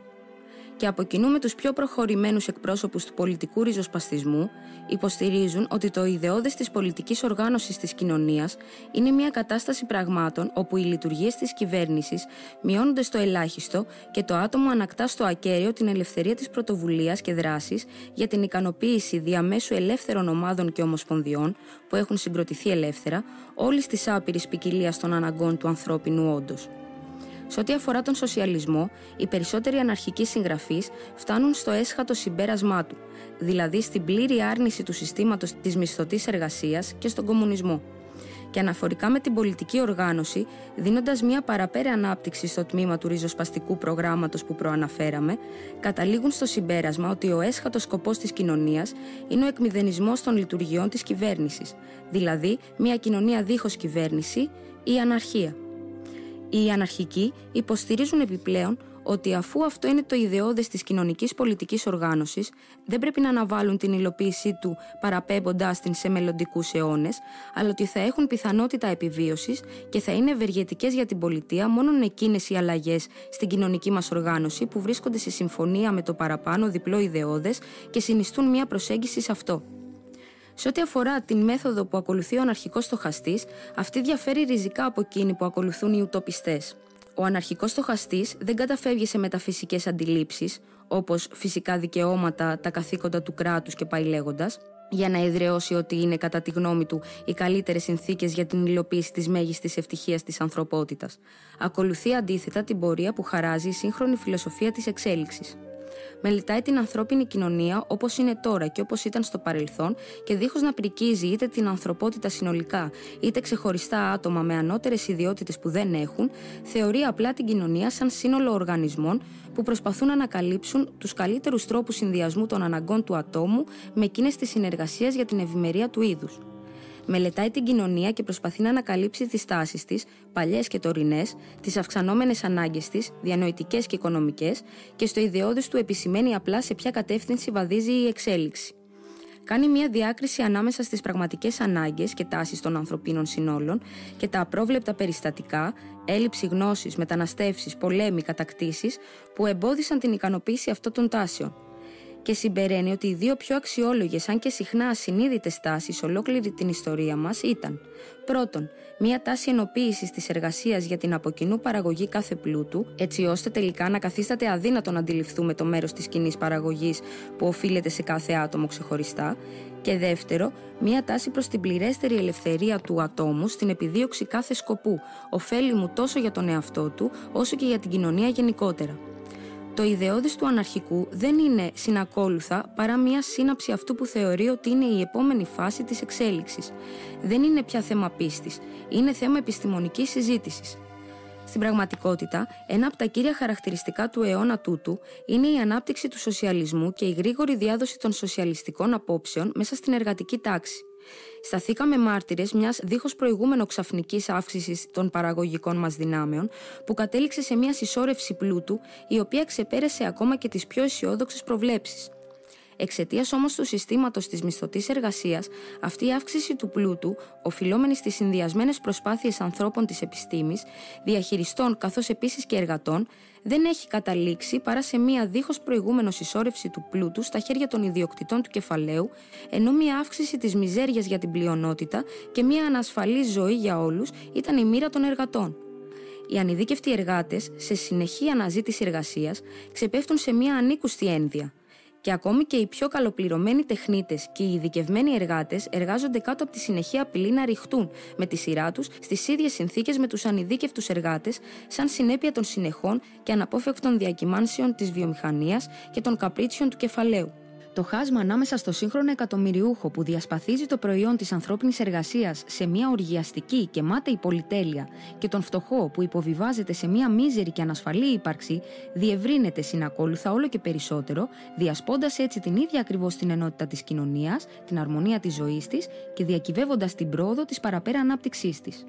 Ταυτόχρονα, οι εργάτες τείνουν όλο και λιγότερο να αποδέχονται υπομονετικά αυτή τη διαίρεση της κοινωνίας σε δύο τάξεις, καθώς οι ίδιοι συνειδητοποιούν όλο και περισσότερο τη δύναμη παραγωγής πλούτου της σύγχρονης βιομηχανίας, το ρόλο που παίζει η εργασία στην παραγωγή του πλούτου, τις ίδιες τους τις οργανωτικές ικανότητες. Στο μέτρο που όλες οι τάξεις της κοινότητας παίζουν ένα πιο δραστήριο ρόλο στις δημόσιες υποθέσεις και η γνώση διαδίδεται στις μάζες, η λαχτάρα τους για ισότητα γίνεται ισχυρότερη και οι αξιώσεις τους για κοινωνική αναδιοργάνωση γίνονται όλο και πιο ηχηρές. Δεν μπορούν πια να αγνοηθούν. Ο εργάτης απαιτεί το μερίδιό του στα αγαθά που παράγει, απαιτεί το μερίδιό του στη διαχείριση της παραγωγής και απαιτεί όχι μόνο κάποια πρόσθετη ευημερία, αλλά επίσης τα πλήρη του δικαιώματα στις ανώτερες απολαύσεις της επιστήμης και της τέχνης. Αυτές οι απαιτήσεις που προηγούμενα διατυπώνονταν μόνο από το κοινωνικό μεταρρυθμιστή, αρχίζουν τώρα να προβάλλονται από μια καθημερινά αυξανόμενη μειονότητα εκείνων που εργάζονται στο εργοστάσιο ή καλλιεργούν τη γη. Και τόσο συμφωνούν με το αίσθημα δικαιοσύνης, ώστε βρίσκουν υποστήριξη σε μια καθημερινά αυξανόμενη μειονότητα μέσα στην ίδια την προνομιούχα τάξη. Ο σοσιαλισμός γίνεται λοιπόν η ιδέα του 19ου αιώνα και ούτε ο εξαναγκασμός ούτε οι ψευδομεταρρυθμίσεις μπορούν να σταματήσουν την παραπέρα ανάπτυξή του. Πολλές ελπίδες για τη βελτίωση της κατάστασης εναποτέθηκαν φυσικά στην επέκταση των πολιτικών δικαιωμάτων στην εργατική τάξη. Αυτές οι παραχωρήσεις όμως, καθώς δεν υποστηρίζονταν από αντίστοιχες αλλαγές στις οικονομικές σχέσεις, αποδείχτηκαν απάτες. Δεν βελτίωναν ουσιαστικά τις συνθήκες της πλειονότητας των εργατών. Συνακόλουθα, το σύνθημα του σοσιαλισμού είναι «Οικονομική ελευθερία σαν η μόνη σταθερή βάση για πολιτική ελευθερία». Και στο μέτρο που το τωρινό σύστημα της μισθωτής εργασίας με όλες τις δυσμενείς του συνέπειες παραμένει αναλύωτο, το σοσιαλιστικό σύνθημα θα συνεχίσει να εμπνέει τους εργάτες. Ο σοσιαλισμός θα συνεχίσει να αναπτύσσεται μέχρι ότου να υλοποιήσει το πρόγραμμά του. Πλάι-πλάι με αυτό το μεγάλο κίνημα της σκέψης στα οικονομικά ζητήματα, βαδίζει ένα παρόμοιο κίνημα αναφορικά με τα πολιτικά δικαιώματα, την πολιτική οργάνωση και τις λειτουργίες της κυβέρνησης. Η κυβέρνηση υποβλήθηκε στην ίδια κριτική όπως και το κεφάλαιο, ενώ οι περισσότεροι ριζοσπάστες είδαν στην καθολική ψηφοφορία και στους δημοκρατικούς θεσμούς την τελευταία λέξη της πολιτικής σοφίας, έγινε ένα παραπέρα βήμα από τους λίγους. Οι ίδιες ακριβώς οι λειτουργίες της κυβέρνησης και του κράτους, καθώς επίσης και οι σχέσεις τους με το άτομο, υποβλήθηκαν σε μια οξύτερη και βαθύτερη κριτική. Επειδή η αντιπροσωπευτική κυβέρνηση έχει δοκιμαστεί πειραματικά σε ευρεία κλίμακα, οι ανεπάρκειές της έγιναν όλο και πιο εμφανείς. Έγινε ολοφάνερο ότι αυτές οι ανεπάρκειες δεν είναι απλώς τυχαίες, αλλά εγγενείς στο ίδιο το σύστημα. Το κοινοβούλιο και η εκτελεστική του εξουσία αποδείχτηκαν ανίκανα να ασχοληθούν με το σύνολο των αμέτρητων υποθέσεων της κοινότητας και να συμφιλιώσουν τα ποικίλα και συχνά αντίθετα συμφέροντα των επιμέρους τμήματων ενός κράτους. Οι εκλογές αποδείχτηκαν ανίκανες να ανακαλύψουν τους ανθρώπους που θα μπορούσαν να εκπροσωπήσουν ένα έθνος και να διαχειριστούν με ένα πνεύμα διαφορετικό από το κομματικό τις υποθέσεις για τις οποίες είναι υποχρεωμένοι να νομοθετήσουν. Αυτές οι ανεπάρκειες είναι τόσο εμφανείς, ώστε δέχτηκαν κριτική οι ίδιες οι αρχές του αντιπροσωπευτικού συστήματος και αμφισβητήθηκε η ορθότητά τους. Επιπλέον, οι κίνδυνοι μιας συγκεντρωτικής κυβέρνησης έγιναν ακόμη πιο ορατοί όταν έγιναν γνωστοί οι σοσιαλιστές και ζήτησαν μια παραπέρα αύξηση των εξουσιών της κυβέρνησης, αναθέτοντάς της στην διαχείριση του τεράστιου πεδίου που καλύπτουν τώρα οι οικονομικές σχέσεις ανάμεσα στα άτομα. Τέθηκε το ερώτημα κατά πόσο μια κυβέρνηση στην οποία έχει ανατεθεί η διαχείριση της βιομηχανίας και του εμπορίου δεν θα γινόταν μόνιμος κίνδυνος για την ελευθερία και την ειρήνη και κατά πόσο ακόμη θα ήταν ικανή να είναι καλός διαχειριστής. Οι σοσιαλιστές του πρώτου μισού αυτού του αιώνα δεν αντιλήφθηκαν πλήρως τις τεράστιες δυσκολίες του προβλήματος. Οι περισσότεροι από αυτούς, πεπισμένοι καθώς ήταν για την αναγκαιότητα οικονομικών μεταρρυθμίσεων, παραγνώρισαν την ανάγκη του ατόμου για ελευθερία. Και είχαμε κοινωνικούς μεταρρυθμιστές έτοιμους να υποτάξουν την κοινωνία σε οποιοδήποτε είδος θεοκρατίας ή δικτατορίας, προκειμένου να πετύχουν μεταρρυθμίσεις με σοσιαλιστικό πνεύμα. Συνακόλουθα, έχουμε δει στην Αγγλία, καθώς επίσης και στην ηπειρωτική Ευρώπη, τη διαίρεση των ανθρώπων με προωθημένες απόψεις σε πολιτικά ριζοσπάστες και σοσιαλιστές. Οι πρώτοι αντιμετώπιζαν με καχυποψία τους δεύτερους, καθώς έβλεπαν σε αυτούς έναν κίνδυνο για τις πολιτικές ελευθερίες που κατακτήθηκαν από τα πολιτισμένα έθνη μετά από μια μακρόχρονη σειρά αγώνων. Και ακόμα και τώρα, που οι σοσιαλιστές ολόκληρης της Ευρώπης έχουν καταλήξει να οργανωθούν σε πολιτικά κόμματα και πρεσβεύουν τη δημοκρατική πίστη, διατηρείται ανάμεσα στους περισσότερους αμερόληπτους ανθρώπους ένας πολύ εύλογος φόβος για το Volksstaat ή λαϊκό κράτος, ως ένα εξίσου μεγάλο κίνδυνο για την ελευθερία με οποιαδήποτε μορφή απολυταρχίας, αν στην κυβέρνησή του ανατεθεί η διαχείριση όλης της κοινωνικής οργάνωσης, περιλαμβανομένης της παραγωγής και του καταμερισμού του πλούτου. Η πρόσφατη εξέλιξη, ωστόσο, προετοίμασε το δρόμο για να δειχτεί η αναγκαιότητα και η δυνατότητα μιας ανώτερης μορφής κοινωνικής οργάνωσης που μπορεί να εγγυηθεί την οικονομική ελευθερία δίχως να υποβιβάζει το άτομο στο ρόλο του δούλου του κράτους. Η προέλευση της κυβέρνησης μελετήθηκε προσεκτικά και αφού όλες οι μεταφυσικές αντιλήψεις περί της θεϊκής ή εκ του κοινωνικού συμβολαίου καταγωγής της εγκαταλείφθηκαν, έγινε φανερό ότι έχει εμφανιστεί σχετικά πρόσφατα ανάμεσά μας και ότι οι εξουσίες της αυξάνονταν στο μέτρο που αναπτυσσόταν μέσα στην πορεία των αιώνων η διαίρεση της κοινωνίας σε προνομιούχες και μη προνομιούχες τάξεις. Η αντιπροσωπευτική κυβέρνηση έχει επίσης υποβιβαστεί στην πραγματική της αξία, σε εκείνη ενός οργάνου που πρόσφερε υπηρεσίες στην πάλη εναντίον της απολυταρχίας, όχι όμως ενός ιδεώδους ελεύθερης πολιτικής οργάνωσης. Όσο για το φιλοσοφικό σύστημα που θεωρούσε το κράτος προτεργάτη της προόδου, κλονιζόταν ολοένα και περισσότερο, καθώς έγινε φανερό ότι η πρόοδος είναι πιο αποτελεσματική όταν δεν ανακόπτεται από την κρατική παρέμβαση. Έτσι έγινε ολοφάνερο ότι μια παραπέρα πρόοδος στην κοινωνική ζωή δεν βρίσκεται στην κατεύθυνση μιας παραπέρα συγκέντρωσης δύναμης και ρυθμιστικών λειτουργιών στα χέρια ενός κυβερνητικού σώματος, αλλά στην κατεύθυνση της αποκέντρωσης τόσο της εδαφικής όσο και της λειτουργικής, σε μια υποδιέρεση των δημόσιων λειτουργιών αναφορικά τόσο με τη σφαίρα δράσης τους όσο και με το χαρακτήρα των λειτουργιών, στην εγκατάλειψη, στην πρωτοβουλία ελεύθερα συγκροτημένων ομάδων όλων εκείνων των λειτουργιών που θεωρούνταν τώρα σαν λειτουργίες της κυβέρνησης. Αυτό το ρεύμα σκέψης βρήκε την έκφρασή του όχι μόνο στη λογοτεχνία, αλλά και σε περιορισμένη κλίμακα στη ζωή. Ο ξεσηκωμός της Παρισινής Κομμούνας, τον οποίο ακολούθησε ο ξεσηκωμός της Κομμούνας της Καρθαγένης, ένα κίνημα του οποίου η ιστορική σημασία φαίνεται να έχει αγνοηθεί εντελώς, άνοιξε μια νέα σελίδα της ιστορίας.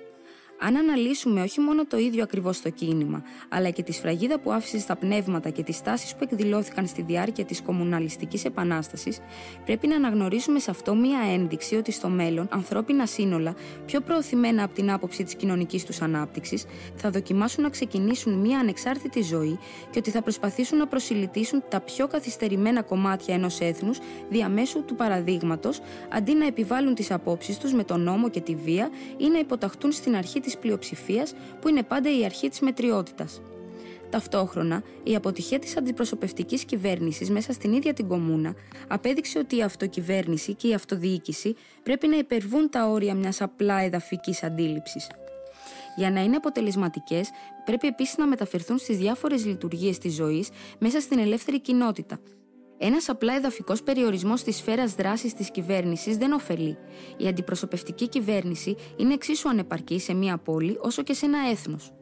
Η ζωή πρόσφερε λοιπόν ένα ακόμα επιχείρημα υπέρ της θεωρίας της μη κυβέρνησης και μια νέα όθηση στην αναρχική σκέψη.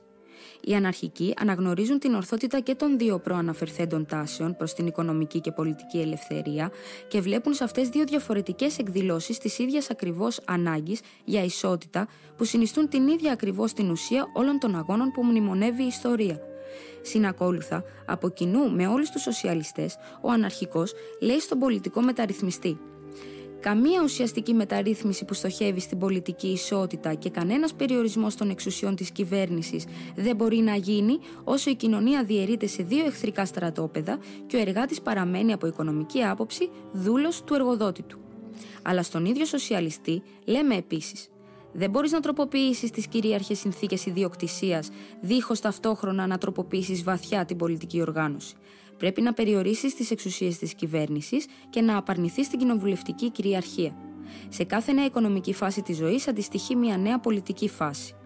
Η απόλυτη μοναρχία αντιστοιχούσε στο σύστημα της δουλοπαρικίας.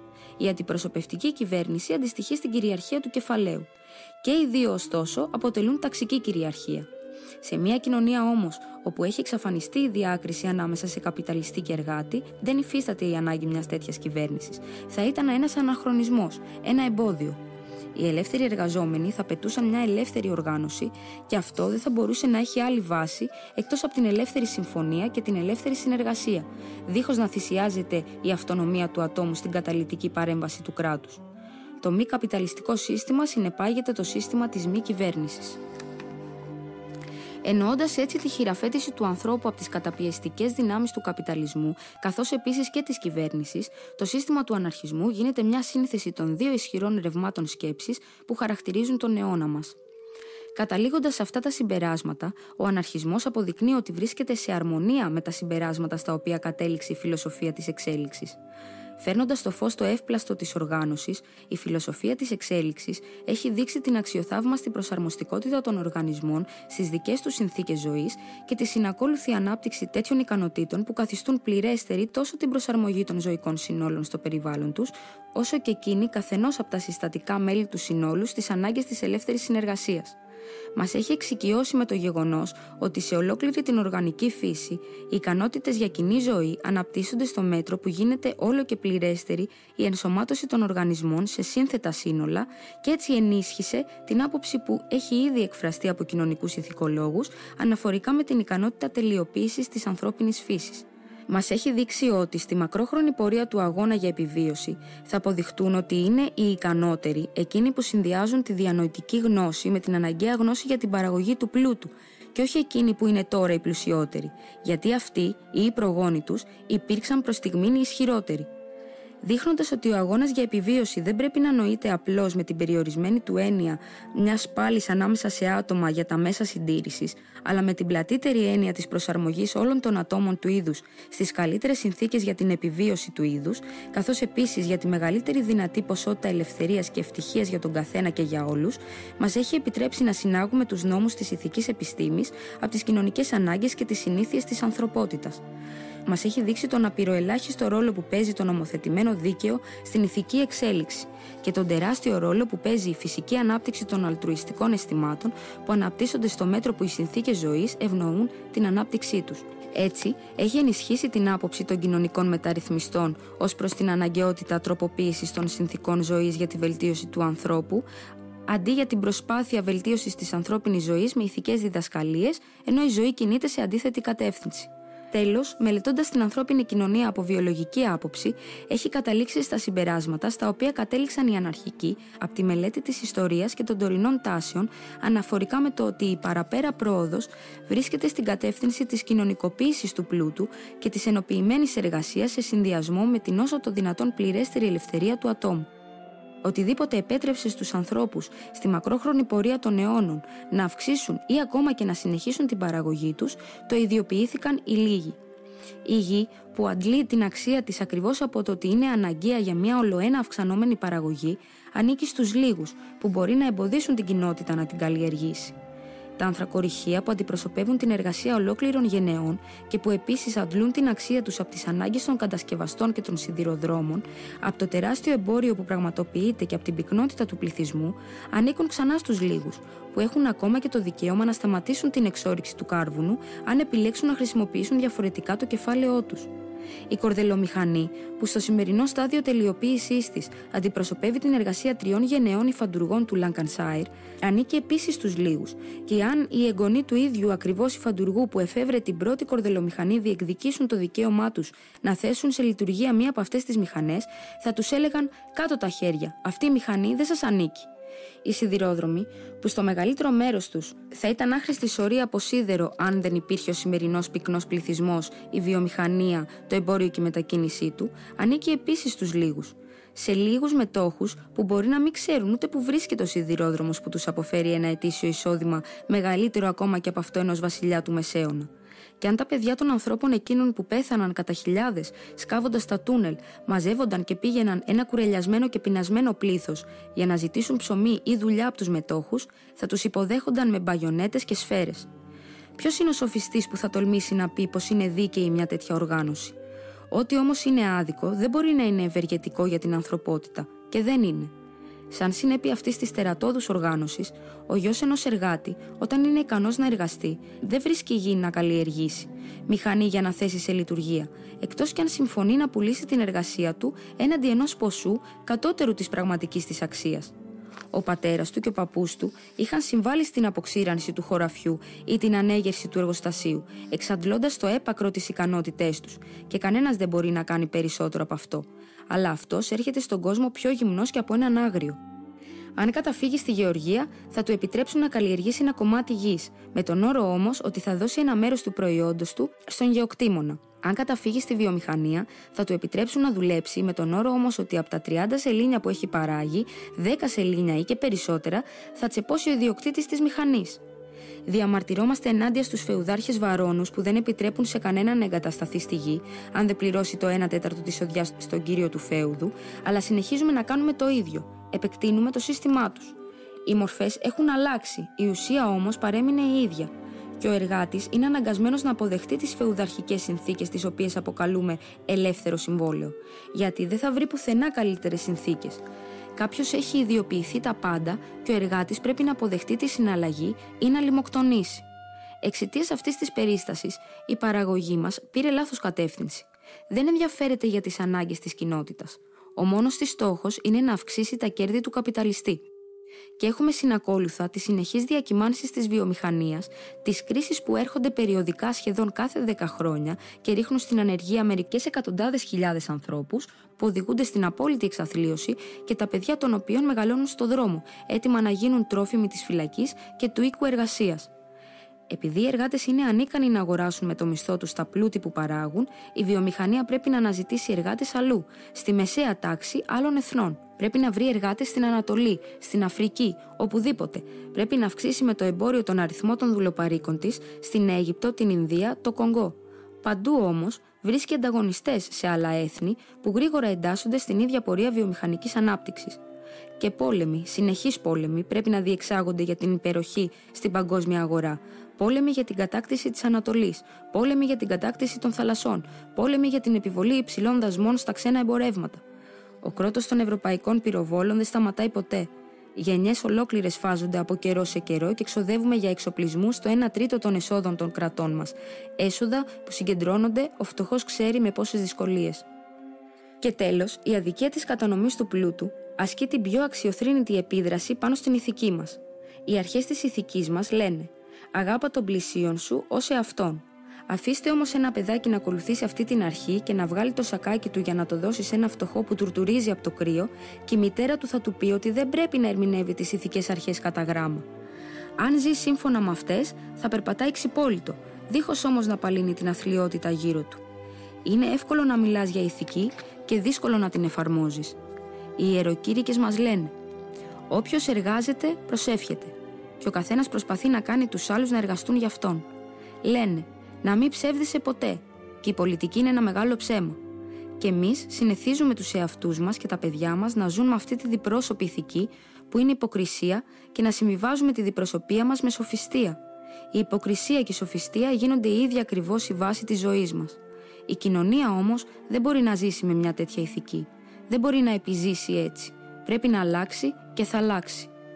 Συνακόλουθα, το ζήτημα δεν είναι πια ένα απλό ζήτημα συντήρησης. Καλύπτει ολόκληρο το πεδίο της ανθρώπινης δραστηριότητας. Στη βάση του όμως υπάρχει ένα ζήτημα κοινωνικής οικονομίας και συμπεραίνουμε. Τα μέσα παραγωγής και ικανοποίησης όλων των αναγκών της κοινωνίας, έχοντας δημιουργηθεί από τις κοινές προσπάθειες όλων, πρέπει να είναι διαθέσιμα σε όλους. Η ατομική ιδιοποίηση των αναγκαίων για την παραγωγή δεν είναι ούτε δίκαιη ούτε ευεργετική. Όλοι, όντας παραγωγοί και καταναλωτές του πλούτου, πρέπει να βρίσκονται στην ίδια κατάσταση. Αυτός θα είναι ο μόνος τρόπος για να βγει η κοινωνία από τις άσχημες συνθήκες που δημιούργησαν αιώνες ολόκληροι πολέμων και καταπίεσης. Αυτή θα είναι η μόνη εγγύηση για παραπέρα πρόοδο σε μια κατεύθυνση ισότητας και ελευθερίας που ήταν πάντα ο πραγματικός, αν και ανομολόγητος στόχος της ανθρωπότητας. Οι απόψεις που εκτίθενται παραπάνω, αναφορικά με το ότι ο συνδυασμός των προσπαθειών είναι η κύρια πηγή του πλούτου μας, εξηγεί το γιατί οι περισσότεροι αναρχικοί βλέπουν στον κομμουνισμό τη μόνη δίκαιη λύση του ζητήματος της ικανοποιητικής ανταμοιβής των ατομικών προσπαθειών. Υπήρξε μια εποχή όπου μια οικογένεια που απασχολούνταν κυρίως με τη γεωργία και συμπληρωματικά με την οικοτεχνία θεωρούσε τα σιτηρά που συνέλεγε και το ρούχο από καθαρό βαμβάκι που ήφαινε σαν προϊόν της δικής της εργασίας και όχι της εργασίας κάποιου άλλου. Ακόμα και σε αυτή την περίπτωση, μια τέτοια άποψη δεν είναι απόλυτα σωστή. Υπήρχαν δάση που αποψηλώθηκαν και δρόμοι που φτιάχτηκαν με κοινές προσπάθειες, και ακόμη και τότε η οικογένεια έπρεπε να επικαλείται συνεχώς την κοινοτική βοήθεια, όπως εξακολουθεί να συμβαίνει σε τόσες πολλές κοινότητες χωριών. Τώρα όμως, με την εξαιρετικά αλληλένδετη κατάσταση της βιομηχανίας, της οποίας κάθε κλάδος υποστηρίζει όλους τους άλλους, δεν μπορεί να υποστηριχτεί πια μια τέτοια ατομιστική άποψη.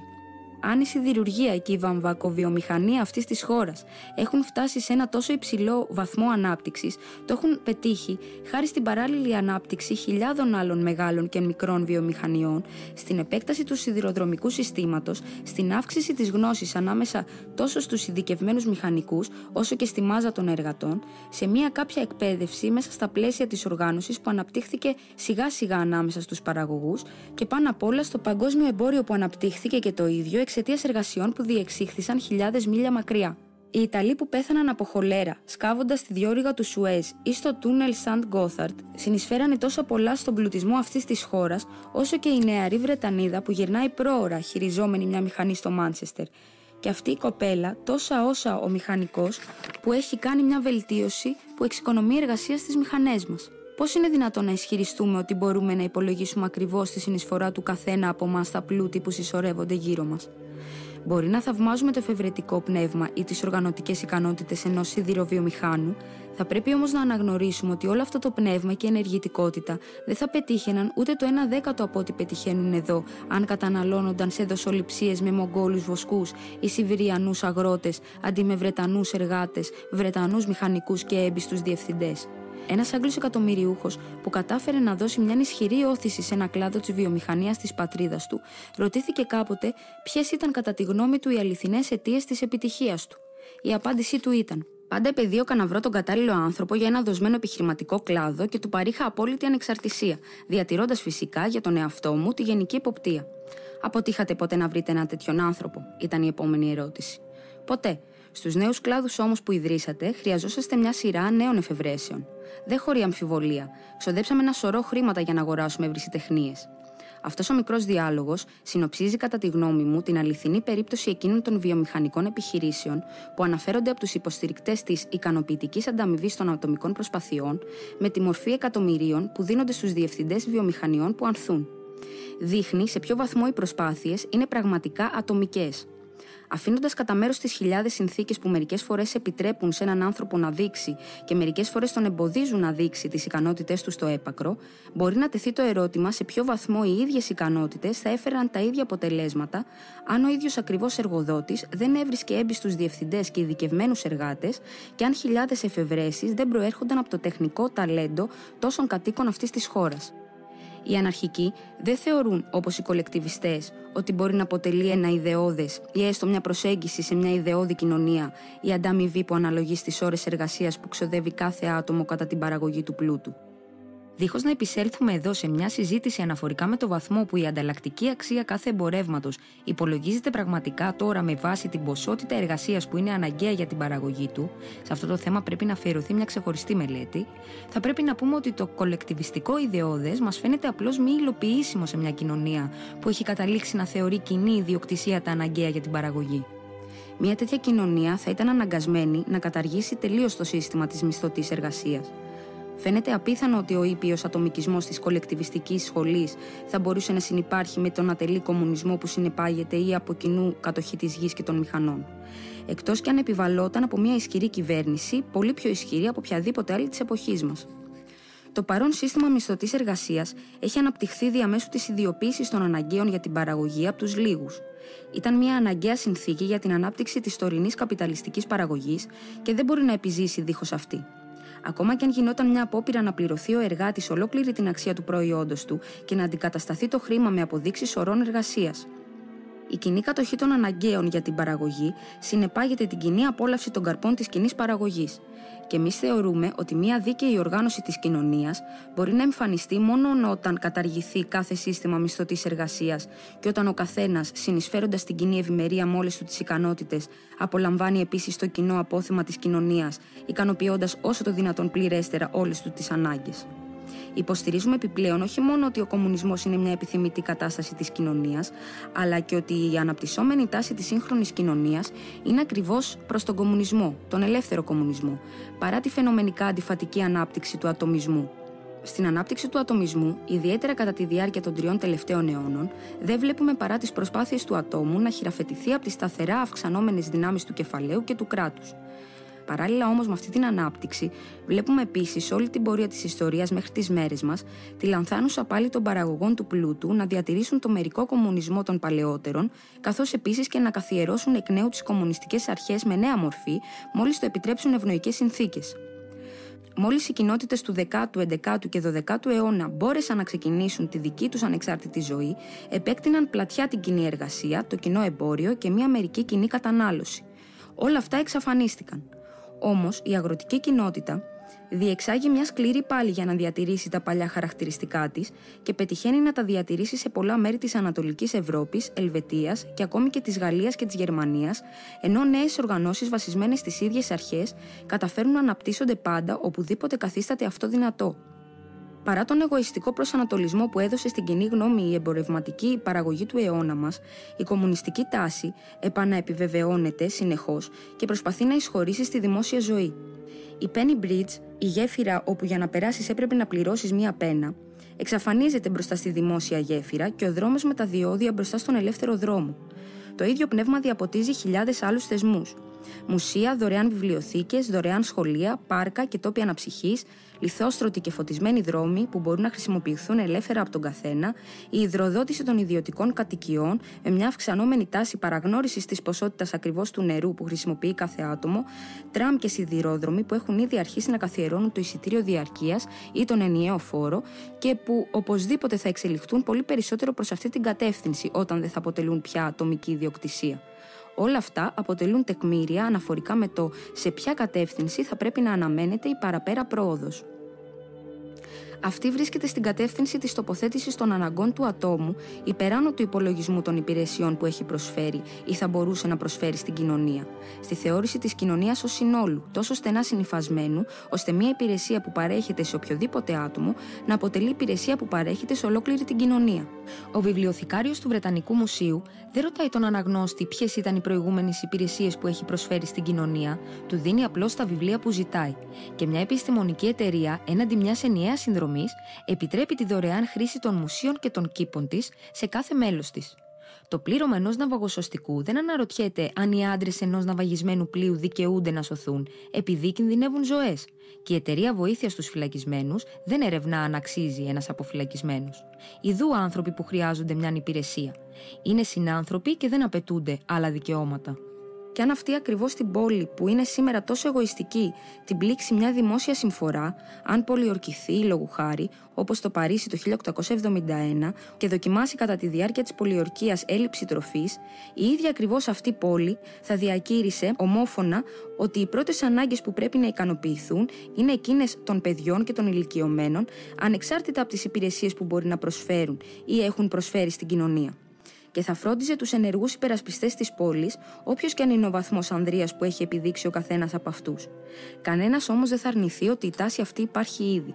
Υποθέτω ότι στο μέτρο που η ανθρωπότητα απαλλάσσεται από τη σκληρή πάλη της για επιβίωση, η ίδια τάση θα ισχυροποιηθεί. Αν οι παραγωγικές μας δυνάμεις αξιοποιούνταν πλήρως για να αυξηθεί το απόθεμα των αναγκαίων για την επιβίωση, αν μια τροποποίηση των τωρινών συνθηκών της ιδιοκτησίας μεγάλωνε τον αριθμό των παραγωγών, προστιθέμενων όλων εκείνων που δεν είναι τώρα παραγωγή πλούτου, και αν η χειρονακτική εργασία κατακτούσε εκ νέου την τιμητική της θέση μέσα στην κοινωνία, οι κομμουνιστικές τάσεις που υπάρχουν ήδη θα διεύρυναν αμέσως τη σφαίρα εφαρμογής τους. Παίρνοντας υπόψη όλα αυτά και ακόμη περισσότερο τις πρακτικές όψεις του ζητήματος, αναφορικά με το πώς η ατομική ιδιοκτησία θα μπορούσε να γίνει κοινή ιδιοκτησία, οι περισσότεροι αναρχικοί υποστηρίζουν ότι το επόμενο ακριβώς βήμα που πρέπει να κάνει η κοινωνία, μόλις το παρόν ιδιοκτητικό καθεστώς υποστεί μία τροποποίηση, θα είναι προς μία κομμουνιστική κατεύθυνση. Είμαστε κομμουνιστές. Ο κομμουνισμός μας όμως δεν είναι εκείνος της εξουσιαστικής σχολής. Είναι ο αναρχοκομμουνισμός, ο κομμουνισμός δίχως κυβέρνηση, ο ελεύθερος κομμουνισμός. Είναι μια σύνθεση των δύο κύριων στόχων που έχει επιδιώξει η ανθρωπότητα από την αυγή της ιστορίας ως τώρα, της οικονομικής ελευθερίας και της πολιτικής ελευθερίας. Έχω ήδη πει ότι ο αναρχισμός σημαίνει μη κυβέρνηση. Ξέρουμε καλά ότι η λέξη αναρχία χρησιμοποιείται επίσης στην τρέχουσα φρασιολογία σαν συνώνυμο της αταξίας.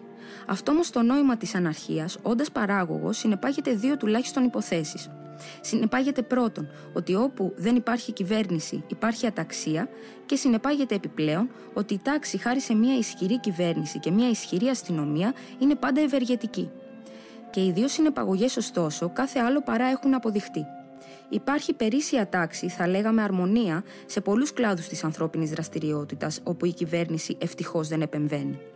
Όσο για τα ευεργετικά αποτελέσματα της τάξης, το είδος της τάξης που βασίλευε στην Νάπολη, υπό τους Βορβόνους, δεν ήταν οπωσδήποτε προτιμότερο από μια κάποια αταξία που ξεκίνησε ο Γαριβάλδης, ενώ οι προτεστάντες αυτής της χώρας θα πούν, ίσως, ότι η μεγάλη αταξία που προκάλεσε ο Λουθύρος ήταν οπωσδήποτε προτιμότερη από την τάξη που βασίλευε υπό τον Πάπα. Ενώ όλοι συμφωνούν ότι η αρμονία είναι πάντα επιθυμητή, δεν υπάρχει μια τέτοια ομοφωνία αναφορικά με την τάξη.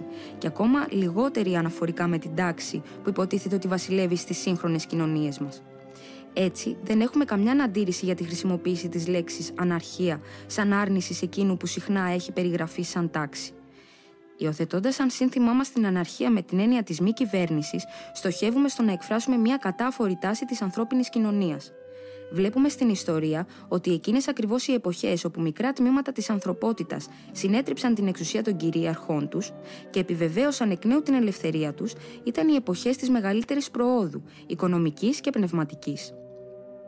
Είτε πρόκειται για την ανάπτυξη των ελεύθερων πόλεων, τα απαράμιλα μνημεία των οποίων ελεύθερο έργο των ελεύθερων ενώσεων εργατών εξακολουθούν να μαρτυρούν την αναγέννηση του πνεύματος και της ευημερίας του πολίτη, είτε πρόκειται για το μεγάλο κίνημα που γέννησε τη μεταρρύθμιση, οι εποχές αυτές όπου το άτομο ανέκτησε κάποιο μέρος της ελευθερίας του, γνώρισαν τη μεγαλύτερη πρόοδο. Και αν παρατηρήσουμε προσεκτικά την τωρινή ανάπτυξη των πολιτισμένων εθνών, δεν μπορούμε να μην ανακαλύψουμε σε αυτήν μια έκδηλη και πάντα αναπτυσσόμενη κίνηση προς έναν όλο και μεγαλύτερο περιορισμό της σφαίρας της κυβέρνησης, έτσι ώστε να αφήνει όλο και μεγαλύτερη ελευθερία στην πρωτοβουλία του ατόμου. Αφού δοκίμασε κάθε είδος κυβέρνησης και επεδίωξε να επιλύσει το άλυτο πρόβλημα του να έχεις μια κυβέρνηση που μπορεί να υποχρέωνε το άτομο σε υποταγή δίχως να αποφύγει και η ίδια να υποταχθεί στη συλλογικότητα, η ανθρωπότητα προσπαθεί τώρα να απελευθερωθεί από τα δεσμά οποιασδήποτε κυβέρνησης και να ανταποκριθεί στις ανάγκες της για οργάνωση διαμέσου της ελεύθερης συμφωνίας ανάμεσα σε άτομα που επιδιώκουν τους ίδιους στόχους. Η αυτονομία, ακόμα και για τη μικρότερη εδαφική μονάδα ή ομάδα, γίνεται μια αύξουσα ανάγκη. Η ελεύθερη συμφωνία γίνεται υποκατάστατο του νόμου και η ελεύθερη συνεργασία υποκατάστατο της κυβερνητικής κυδαιμονίας. Η μία μετά την άλλη, οι δραστηριότητες εκείνες που θεωρούνταν σαν λειτουργίες της κυβέρνησης κατά τη διάρκεια των 2 τελευταίων αιώνων αμφισβητούνται. Όσο λιγότερο κυβερνιέται η κοινωνία, τόσο καλύτερα εξελίσσεται. Και όσο περισσότερο μελετάμε την πρόοδο που έγινε προς αυτή την κατεύθυνση, καθώς επίσης και την ανεπάρκεια των κυβερνήσεων να εκπληρώσουν τις προσδοκίες που εναποτέθηκαν σε αυτές, τόσο περισσότερο είμαστε αναγκασμένοι να συμπεράνουμε ότι η ανθρωπότητα, περιορίζοντας σταθερά τις λειτουργίες της κυβέρνησης, βαδίζει τελικά προς τον εκμηδενισμό τους.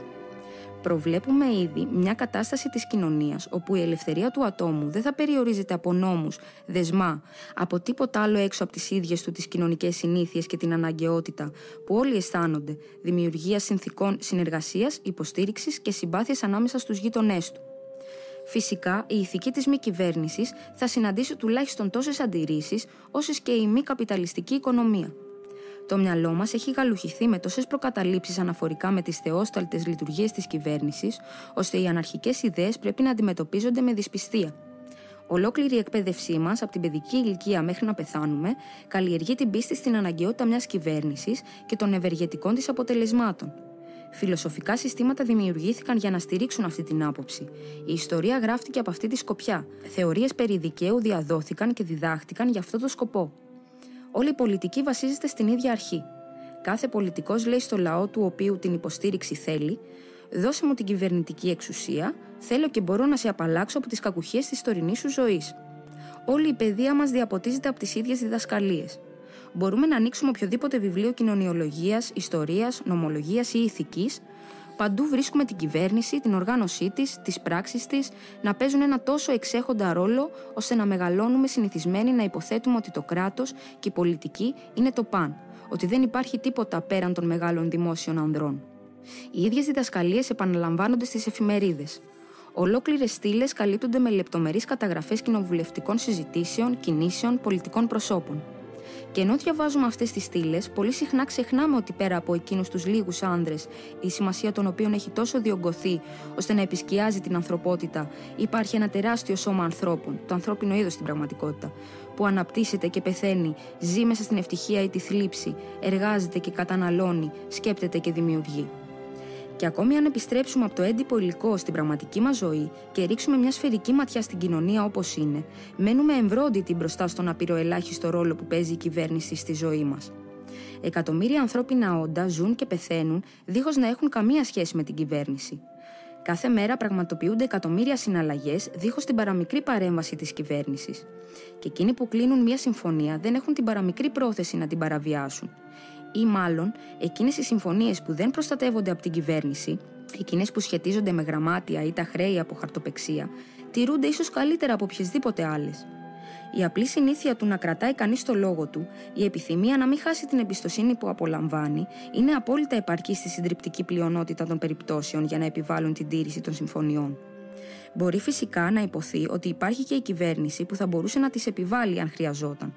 Δίχως όμως να μιλήσουμε για τις αμέτρητες υποθέσεις που δεν μπορούν ούτε καν να εμφανιστούν σε ένα δικαστήριο, όποιος έχει έστω και ελάχιστη σχέση με το εμπόριο, θα επιβεβαιώσει αναμφίβολα τον ισχυρισμό ότι αν δεν υπήρχε ένα τόσο ισχυρό αίσθημα τιμής σε σχέση με την τήρηση των συμφωνιών, το ίδιο το εμπόριο θα καθίστατο εντελώς αδύνατο. Ακόμα και εκείνοι οι έμποροι και βιομήχανοι που δεν νιώθουν το παραμικρό ίχνος τύψης όταν δηλητηριάζουν τους πελάτες τους με κάθε είδους αποτρόπαια ναρκωτικά, δεόντως ονοματισμένα, σέβονται επίσης τις εμπορικές τους συμφωνίες. Αν όμως μια τέτοια σχετική ηθική, όπως η εμπορική τιμιότητα, υπάρχει τώρα κάτω από τις παρούσες συνθήκες όπου το κύριο κίνητρο είναι ο πλουτισμός, η ίδια σχέση θα αναπτυχθεί παραπέρα πολύ γρήγορα, μόλις η καταλήστευση κάποιου από τους καρπούς της εργασίας του δεν θα αποτελεί πια την οικονομική βάση της ζωής μας. Ένα άλλο εκπληκτικό χαρακτηριστικό του αιώνα μας συνηγορεί υπέρ της ίδιας τάσης της μη κυβέρνησης. Είναι η σταθερή διεύρυνση του πεδίου που καλύπτει η ιδιωτική πρωτοβουλία και η πρόσφατη ανάπτυξη μεγάλων οργανισμών που προέρχονται απλά και μόνο από την ελεύθερη συμφωνία. Το σιδηροδρομικό δίκτυο της Ευρώπης, μια συνομοσπονδία τόσων πολλών ξεχωριστών εταιριών, και η άμεση μεταφορά επιβατών και εμπορευμάτων σε τόσες πολλές γραμμές που κατασκευάστηκαν ανεξάρτητα και ομοσπονδοποιήθηκαν μαζί, δίχως έστω και ένα Γενικό Συμβούλιο των Ευρωπαϊκών Σιδηροδρόμων, είναι το πιο εκπληκτικό παράδειγμα του τι έχει ήδη γίνει με απλή συμφωνία. Αν 50 χρόνια νωρίτερα είχε κάποιος προβλέψει ότι οι σιδηρόδρομοι κατασκευασμένοι από τόσες πολλές ξεχωριστές εταιρείες θα συγκροτούσαν ένα τόσο τέλειο δίκτυο όπως το κάνουν σήμερα, θα αντιμετωπιζόταν σίγουρα σαν τρελός. Θα υποστηριζόταν ότι τόσες πολλές εταιρείες που επιδιώκουν τα δικά τους συμφέροντα ποτέ δεν θα συμφωνούσαν, δίχως ένα Διεθνές Συμβούλιο Σιδηροδρόμων στηριζόμενο από μια διεθνή συνθήκη των ευρωπαϊκών κρατών και πρικισμένο με κυβερνητικές εξουσίες. Αλλά δεν προσέφηγαν σε καμία τέτοια επιτροπή και μόλον τούτο η συμφωνία έγινε. Οι Ολλανδικές Ενώσεις Πλειοκτητών επεκτείνουν τώρα τις οργανώσεις τους στους ποταμούς της Γερμανίας και ακόμα και στο θαλάσσιο εμπόριο της Βαλτικής. Οι αμέτρητες συγχωνευμένες ενώσεις βιομηχάνων και τα συνδικάτα της Γαλλίας αποτελούν τόσα πολλά παραδείγματα αυτής της περίπτωσης. Αν υποστηριχτεί ότι πολλές από αυτές τις οργανώσεις είναι οργανώσεις που αποβλέπουν στην εκμετάλλευση, αυτό δεν αποδεικνύει τίποτα. Γιατί αν οι άνθρωποι οι οποίοι επιδιώκουν τα δικά τους εγωιστικά, συχνά πολύ στενά συμφέροντα, μπορούν να συμφωνήσουν, πιο εμπνευσμένοι άνθρωποι, υποχρεωμένοι να είναι πιο στενά συνδεδεμένοι με άλλες ομάδες, θα συμφωνήσουν αναγκαστικά ακόμα ευκολότερα και ακόμα καλύτερα. Όμως, δεν σπανίζουν οι επίσης ελεύθερες οργανώσεις με ευγενέστερες επιδιώξεις. Ένα από τα ευγενέστερα επιτεύγματα του αιώνα μας είναι αναμφίβολα η Ένωση Ναυαγοσωστών. Από το ταπεινό της ξεκίνημα και μετά έχει σώσει όχι λιγότερες από 32.000 ανθρώπινες ζωές. Επικαλείται τα ευγενέστερα ένστικτα του ανθρώπου, η δραστηριότητά της εξαρτάται αποκλειστικά από την αφοσίωση στον κοινό σκοπό, ενώ η εσωτερική της οργάνωση βασίζεται αποκλειστικά στην αυτονομία των τοπικών επιτροπών. Η Νοσοκομιακή Ένωση και οι εκατοντάδες παρόμοιες οργανώσεις, λειτουργώντας σε πλατιά κλίμακα και καλύπτοντας η καθεμιά τους ένα ευρύ πεδίο, μπορούν να ενταχθούν σε αυτή την κατηγορία. Ενώ όμως γνωρίζουμε τα πάντα για τις κυβερνήσεις και τις πράξεις τους, τι γνωρίζουμε για τα αποτελέσματα που φέρνει η ελεύθερη συνεργασία? Χιλιάδες τόμοι έχουν γραφτεί για να καταγράψουν τις πράξεις των κυβερνήσεων. Η πιο μηδαμινή βελτίωση που οφειλόταν στην νομοθεσία έχει καταγραφεί. Τα καλά της αποτελέσματα έχουν υπερτονιστεί, ενώ τα κακά της αποτελέσματα παρακάπτονται σιωπηλά. Πού είναι όμως το βιβλίο που καταγράφει ότι επιτεύχθηκε από την ελεύθερη συνεργασία ανθρώπων εμπνεόμενων από το καλό? Ταυτόχρονα συγκροτούνται καθημερινά εκατοντάδες εταιρείες για την ικανοποίηση μερικών από τις άπειρα ποικίλες ανάγκες του πολιτισμένου ανθρώπου. Έχουμε εταιρείες για κάθε πιθανό είδος μελετών. Μερικές από αυτές καλύπτουν ολόκληρο το πεδίο των φυσικών επιστημών, ενώ άλλες περιορίζονται σε ένα μικρό ειδικό κλάδο, εταιρείες σωματικής αγωγής, στενογραφίας, για τη μελέτη ενός συγκεκριμένου συγγραφέα, για παιδιές και κάθε είδους άθλημα, για την προώθηση της επιστήμης της διατήρησης της ζωής και για την ενθάρρυνση της τέχνης που την καταστρέφει. Φιλοσοφικές και βιομηχανικές, καλλιτεχνικές και αντικαλλιτεχνικές, για σοβαρή εργασία και για απλή διασκέδαση. Κοντολογής, δεν υπάρχει ούτε ένας τομέας όπου οι άνθρωποι να εξασκούν τις ικανότητές τους, δίχως να ενώνουν τις προσπάθειές τους για την εκπλήρωση κάποιου κοινού σκοπού. Κάθε μέρα σχηματίζονται νέες εταιρείες, ενώ κάθε χρόνο οι παλιές συνασπίζονται σε μεγαλύτερες μονάδες, ομοσπονδοποιούνται πέρα από τα εθνικά σύνορα και συνεργάζονται σε κάποιο κοινό έργο. Τα πιο σημαντικά χαρακτηριστικά αυτών των αμέτρητων ελεύθερων αναπτύξεων είναι ότι οικειοποιούνται συνεχώς ό,τι αποτελούσε προηγούμενα ιδιοκτησία του κράτους ή του Δήμου. Ένας νοικοκύρης σε ένα ελβετικό χωριό στις όχθες της λίμνης Λεμάν ανήκει τώρα σε τουλάχιστον 12 διαφορετικές εταιρείες που του παρέχουν οτιδήποτε θεωρείται αλλού σαν λειτουργία της δημοτικής κυβέρνησης. Ελεύθερες ομοσπονδίες ανεξάρτητων κοινοτήτων για προσωρινούς ή μόνιμους σκοπούς βρίσκονται στην ίδια ακριβώς τη βάση της ελβετικής ζωής και σε αυτές τις ομοσπονδίες ένα μεγάλο μέρος της Ελβετίας οφείλει τους δρόμους και τις πηγές του, τους πλούσιους αμπελώνες του, τα περιποιημένα δάση και τα λιβάδια που θαυμάζουν οι ξένοι. Και πέρα από αυτές τις μικρές εταιρείες που υποκαθιστούν το κράτος σε κάποιο περιορισμένο επίπεδο, δεν βλέπουμε και άλλες εταιρείες να κάνουν το ίδιο σε πολύ ευρύτερη κλίμακα? Μία από τις πιο αξιοθαύμαστες που έχει δημιουργηθεί πρόσφατα είναι αναμφίβολα η εταιρεία του Ερυθρού Σταυρού. Η σφαγή των ανθρώπων στο πεδίο της μάχης συνεχίζει να είναι το καθήκον του κράτους, όμως τα ίδια ακριβώς αυτά κράτη αναγνωρίζουν την ανικανότητά τους να φροντίσουν τους τραυματίες τους. Εγκαταλείπουν τους άρρωστους σε μεγάλο βαθμό στην ιδιωτική πρωτοβουλία. Τι χήμαρος χλευασμών δεν θα εξακοντιζόταν ενάντια στο δύστιχο ουτοπιστή που θα τολμούσε να πει 25 χρόνια νωρίτερα ότι η φροντίδα των τραυματιών θα μπορούσε να ανατεθεί σε ιδιωτικές εταιρείες. Κανένας δεν θα πήγαινε σε επικίνδυνα μέρη. Τα νοσοκομεία θα συγκεντρώνονταν όλα εκεί όπου δεν τα χρειάζονται. Οι εθνικοί ανταγωνισμοί θα κατέληγαν στο να πεθαίνουν αβοήθητοι οι δύστιχοι φαντάροι και πάει λέγοντας. Τέτοια θα ήταν η κατακραυγή. Ο πόλεμος του 1871 έχει δείξει πόσο οξυδερκείς υπήρξαν εκείνοι οι προφήτες που δεν πιστεύουν ποτέ στην ανθρώπινη ευφυΐα, αφοσίωση και λογική. Τα γεγονότα αυτά, τόσο πολυάριθμα και τόσο συνηθισμένα που τα παρακάμπτουμε δίχως καν να τα παρατηρήσουμε, είναι κατά τη γνώμη μας ένα από τα πιο σημαντικά χαρακτηριστικά του δεύτερου μισού του 19ου αιώνα. Οι οργανισμοί που μόλις αναφέραμε αναπτύχθηκαν τόσο φυσικά, επεκτάθηκαν τόσο γρήγορα και συνασπίστηκαν τόσο εύκολα, αποτελούν τέτοια αναπόφευκτα προϊόντα του πολλαπλασιασμού των αναγκών του πολιτισμένου ανθρώπου και αντικαθιστούν τόσο καλά την κρατική παρέμβαση, ώστε πρέπει να τους αναγνωρίσουμε σαν ένα αναπτυσσόμενο παράγοντα της ζωής μας. Η σύγχρονη πρόοδος βρίσκεται πραγματικά στην κατεύθυνση της Ελεύθερης Ένωσης Ελεύθερων Ατόμων, έτσι ώστε να αντικαθιστά την κυβέρνηση σε όλες εκείνες τις λειτουργίες που είχαν προηγούμενα ανατεθεί σε αυτήν και τις οποίες τις περισσότερες φορές τόσο κακά επιτελούσε. Όσο για την κοινοβουλευτική κυριαρχία και την αντιπροσωπευτική κυβέρνηση συνολικά, βυθίζονται γρήγορα στην παρακμή. Οι λίγοι φιλόσοφοι που έχουν ήδη δείξει τις ανεπάρκειές τους δεν έχουν παρά μόνον δειλά συνοψίσει την αυξανόμενη δημόσια δυσαρέσκεια. Γίνεται φανερό ότι είναι απλά ηλίθιο να εκλέγεις λίγους ανθρώπους και να τους εμπιστεύεσαι το καθήκον της θέσπισης νόμων για κάθε πιθανό θέμα, το οποίο οι περισσότεροι από αυτούς αγνοούν εντελώς. Γίνεται κατανοητό ότι η αρχή της πλειοψηφίας είναι ανεπαρκής, όπως και οποιοδήποτε άλλο είδος αρχής, και η ανθρωπότητα αναζητάει και βρίσκει νέες διεξόδους για την επίλυση των προβλημάτων που εκκρεμούν. Η Ταχυδρομική Ένωση δεν εξέλεξε ένα διεθνές ταχυδρομικό κοινοβούλιο προκειμένου να θεσπίσει νόμους για κάθε ταχυδρομική οργάνωση που άνοικε στην Ένωση. Οι ευρωπαϊκοί σιδηρόδρομοι δεν εκλέξαν ένα διεθνές σιδηροδρομικό κοινοβούλιο για να ρυθμίσει τη λειτουργία των τρένων και τον κατακαιρματισμό του εισοδήματος από τη διεθνή κυκλοφορία. Και η Μετεωρολογική και η Γεωλογική Εταιρεία της Ευρώπης δεν εκλέξαν ένα είτε μετεωρολογικό είτε γεωλογικό κοινοβούλιο για να προγραμματίσει μετεωρολογικούς σταθμούς ή για να εισαγάγει μια ενιαία υποδιέρεση των γεωλογικών σχηματισμών και ένα ενιαίο χρωματισμό των γεωλογικών χαρτών. Προχώρησαν με βάση τη συνεργασία. Για να συμφωνήσουν, κατέφυγαν σε συνέδρια, ενώ όμως έστελναν αντιπροσώπους στα συνεδριά τους, δεν τους έλεγαν «ψηφίστε ό,τι σας αρέσει, θα υπακούσουμε». Προβάλλανε ζητήματα τα οποία συζήτησαν αρχικά οι ίδιοι και ύστερα έστελναν αντιπροσώπους, που ήταν γνώστες του ειδικού ζητήματος που θα συζητούνταν στο συνέδριο, και έστελναν αντιπροσώπους, όχι νομοθέτες. Οι αντιπρόσωποι τους επέστρεφαν από το συνέδριο δίχως νόμο στο τσεπάκι, αλλά με προτάσεις συμφωνιών. Αυτός είναι ο τρόπος που παραδέχονται τώρα, ο πολύ παλιός τρόπος επίσης, για την αντιμετώπιση των ζητημάτων δημόσιου συμφέροντος, όχι ο τρόπος της θέσπισης νόμων διαμέσου μιας αντιπροσωπευτικής κυβέρνησης. Η αντιπροσωπευτική κυβέρνηση έχει εκπληρώσει την ιστορική της αποστολή. Έχει καταφέρει ένα θανάσιμο πλήγμα στους δικαστικούς κανόνες και με τις συζητήσεις της έχει αφυπνίσει το δημόσιο ενδιαφέρον για τα δημόσια ζητήματα.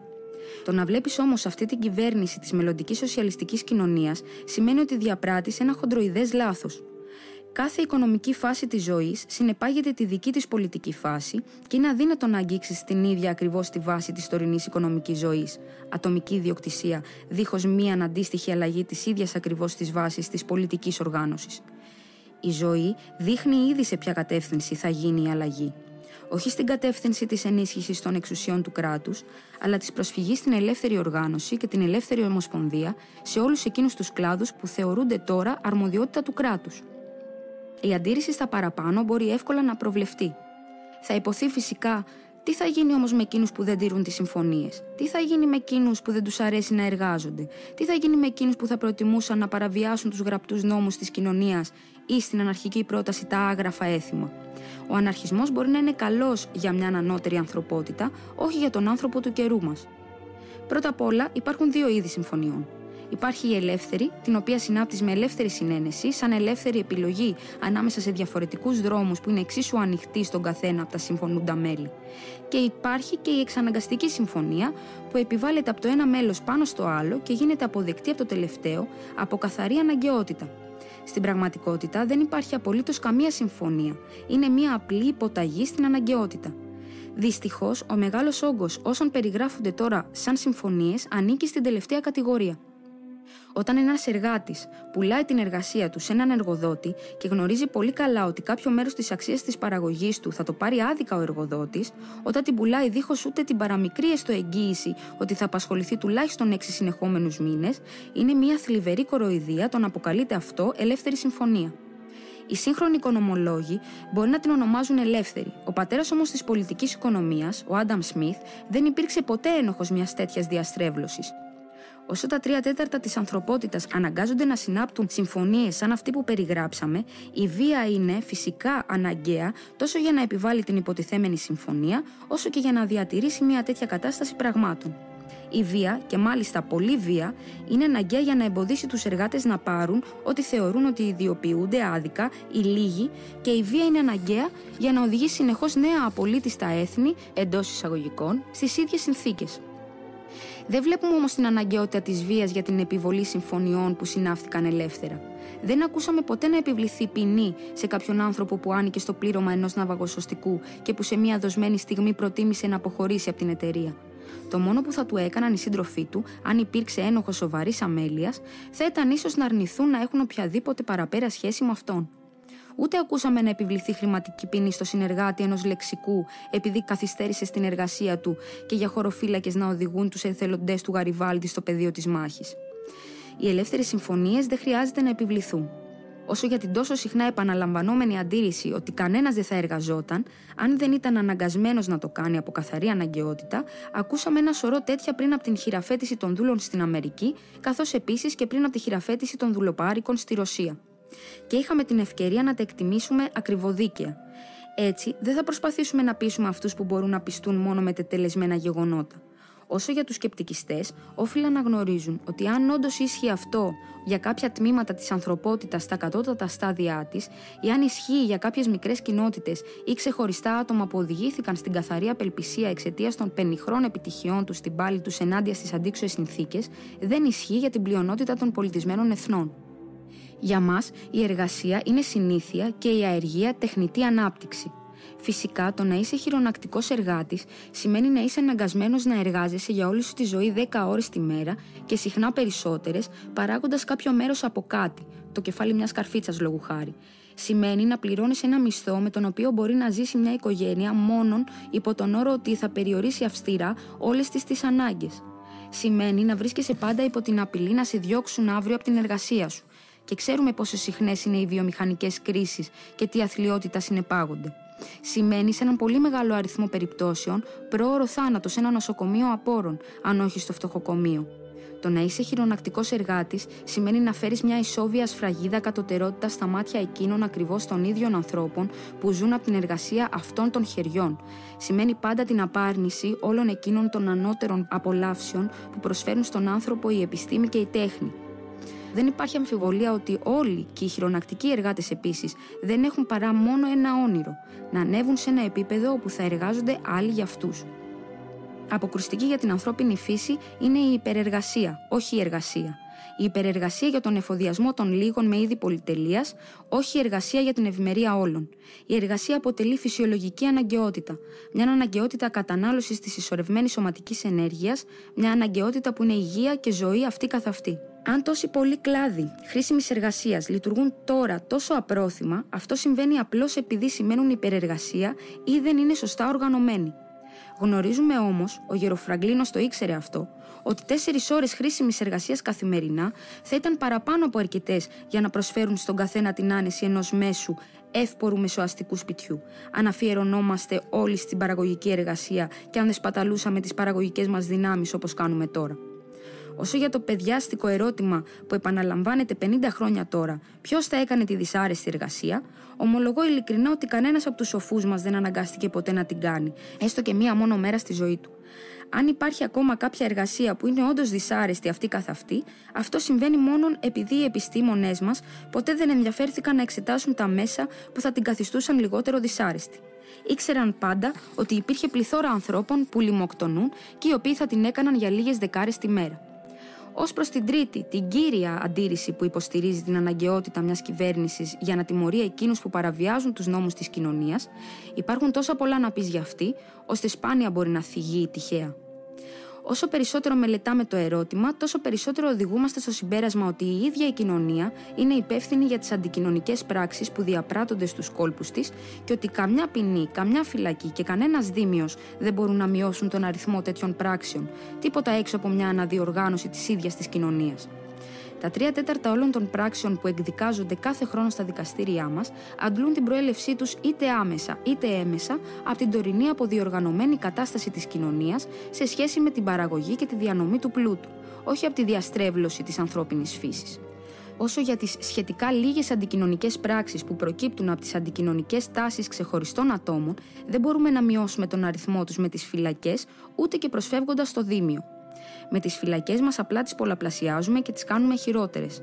Με τους αστυνομικούς μας, το τίμημα του αίματος, τις εκτελέσεις και τα κελιά μας, διασπείρουμε στην κοινωνία μια τέτοια συρροή κατώτατων παθών και συνηθιών, ώστε εκείνος που θα αντιλαμβανόταν τα αποτελέσματα αυτών των θεσμών σε όλη τους την έκταση, θα τρόμαζε από αυτό που κάνει η κοινωνία με το πρόσχημα της διατήρησης της ομαλότητας.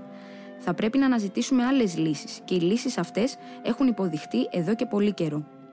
Φυσικά τώρα, όταν μια μητέρα που αναζητάει τροφή και στέγη για τα παιδιά της πρέπει να περάσει από μαγαζιά γεμάτα με τις πιο φίνες λιχουδιές εκλεπτισμένης λεμαργίας, όταν η φαντακτερή και αλαζονική πολυτέλεια επιδείχνεται δίπλα-δίπλα με την πιο φρικτή αθλιότητα, όταν το σκυλί και το άλογο ενός πλουσίου απολαμβάνουν καλύτερης φροντίδας από ότι εκατομμύρια παιδιών που οι μητέρες τους κερδίζουν ένα θλιβερό μισθό στο ορυχείο ή στο εργοστάσιο, όταν ένα μέσο βραδινό ένδυμα μιας κυρίας αντιπροσωπεύει 8 μήνες ή και ένα χρόνο ανθρώπινης εργασίας, όταν ο πλουτισμός σε βάρος κάποιου άλλου είναι ο δεδηλωμένος σκοπός της ανώτερης τάξης και δεν μπορεί να χαραχτεί μια ξεκάθαρη διαχωριστική γραμμή ανάμεσα στα έντιμα και τα ανέντιμα μέσα προσπορισμού του χρήματος, τότε η βία είναι το μόνο μέσο για την διατήρηση μιας τέτοιας κατάστασης πραγμάτων.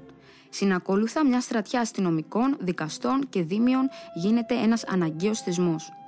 Αν όμως όλα τα παιδιά είναι παιδιά μας, είχαν μια σωστή διαπαιδαγώγηση και εκπαίδευση και έχουμε τα μέσα να την προσφέρουμε, αν κάθε οικογένεια ζούσε σε ένα αξιοπρεπές σπίτι και θα μπορούσε στην παρούσα ανώτερη ανάπτυξη της παραγωγής μας, αν κάθε αγόρι και κορίτσι μάθαινε μια τέχνη ταυτόχρονα με την επιστημονική του εκπαίδευση και όχι όταν είναι χειρονάκτες παραγωγή πλούτου να θεωρείται αυτό ένδειξη κατωτερότητας, αν οι άνθρωποι ζούσαν πιο στενά συνδεδεμένοι και έπρεπε να έρχονται συνεχώς σε επαφή για αυτές τις δημόσιες υποθέσεις που έχουν τώρα παραχωρηθεί στους λίγους, και αν σαν συνέπεια μιας στενότερης επαφής οδηγούμαστε να δείξουμε ένα τόσο ζωντανό ενδιαφέρον για τις δυσκολίες και τα βάσανα του γείτονά μας, όσο εκείνο που δείχναμε προηγούμενα για τους συγγενείς μας, τότε δεν θα καταφεύγαμε στους αστυνομικούς και τους δικαστές στις φυλακές και στις εκτελέσεις.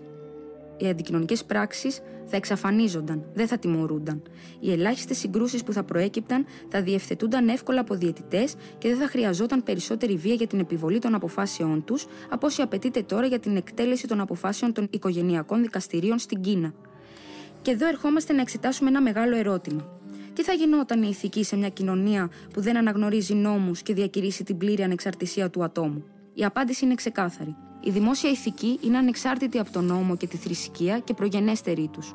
Μέχρι τώρα, οι διδασκαλίες περί ηθικής είχαν συσχετιστεί με τις θρησκευτικές διδασκαλίες.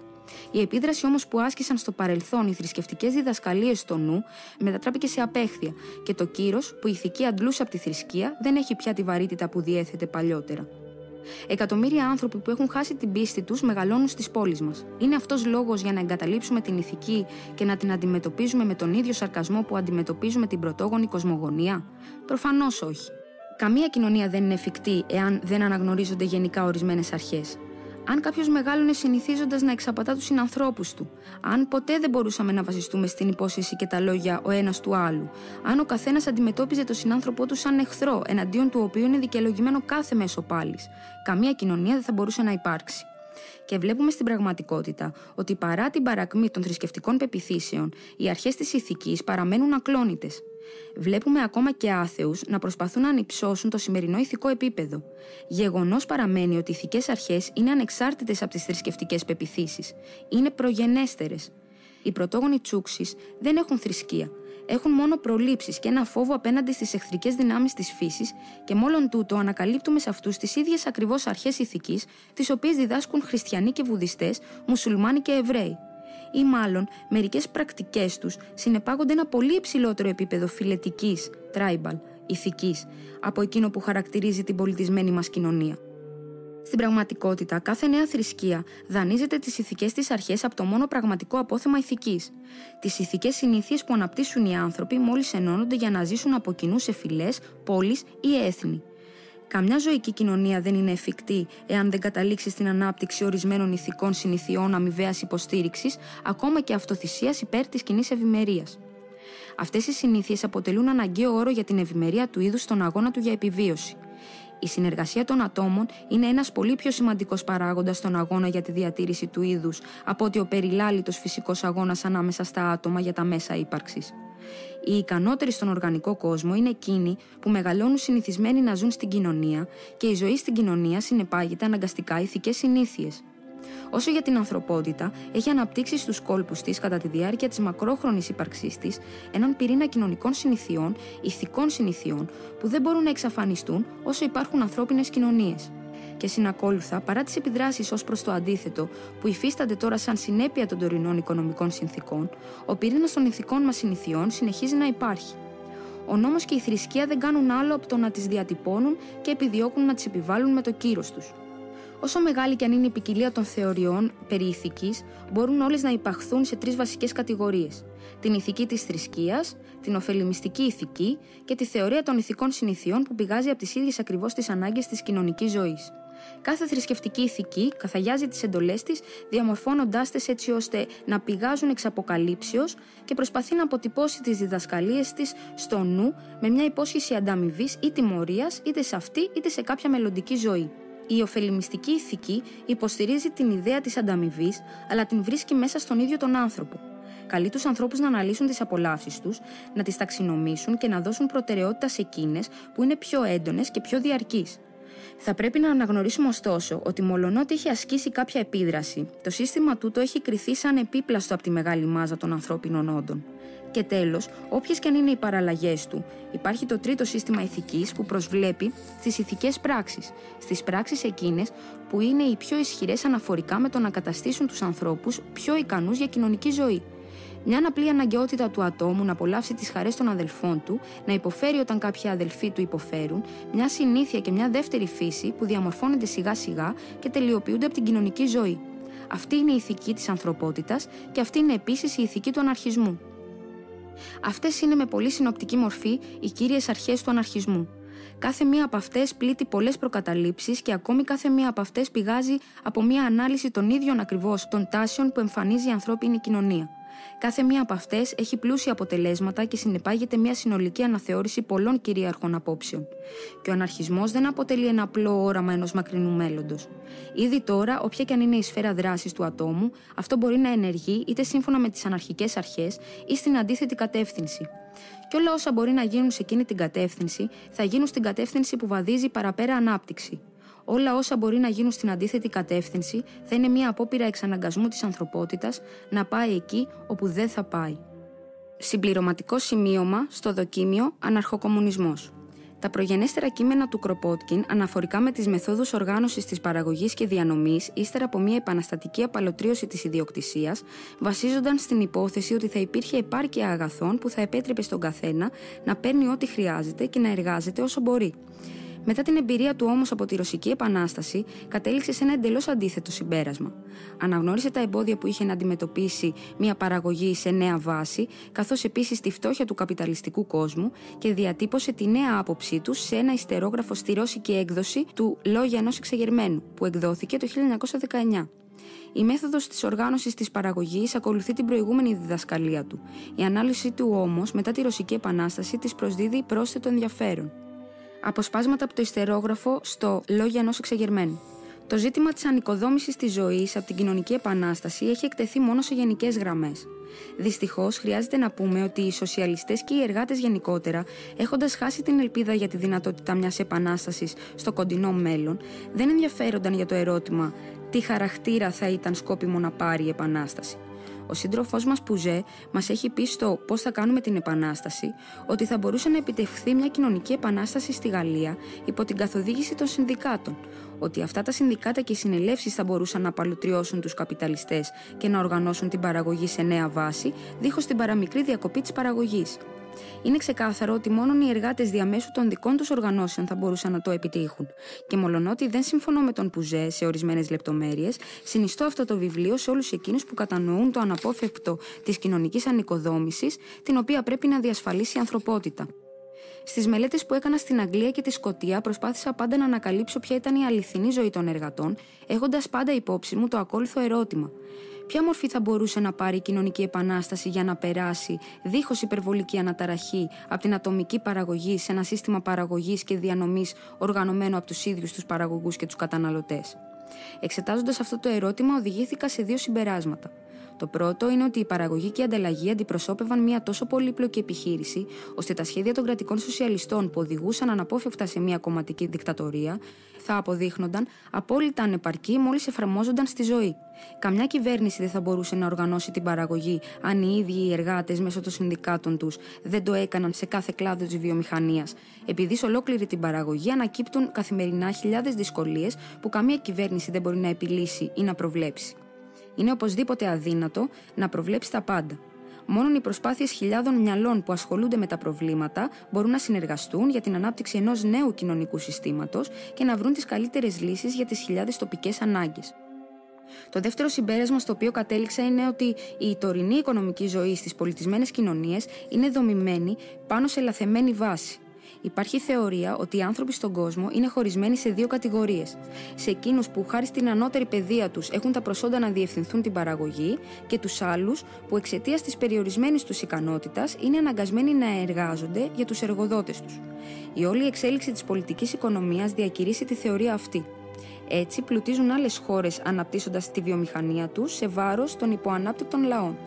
Όμως, μια πιο εμβριθής μελέτη της οικονομικής ζωής στην Αγγλία και άλλες ευρωπαϊκές χώρες μας οδηγεί σε ένα άλλο συμπέρασμα. Δεν είναι πια εφικτό να πλουτίσει μια χώρα με τον ίδιο τρόπο που το έκανε ως τώρα η Αγγλία. Καμία πολιτισμένη χώρα δεν θέλει να παραμείνει στη θέση του προμηθευτή πρώτων υλών. Όλες οι χώρες επιδιώκουν να αναπτυχθούν βιομηχανικά και όλες σταδιακά το κάνουν. Ο δρόμος προς την ανάπτυξη της ευημερίας όλων των λαών βρίσκεται μόνο στη συνένωση της γεωργίας και της βιομηχανίας και όχι στην υποδιέρεση των λαών σε βιομηχανικούς και αγροτικούς πολιτισμούς.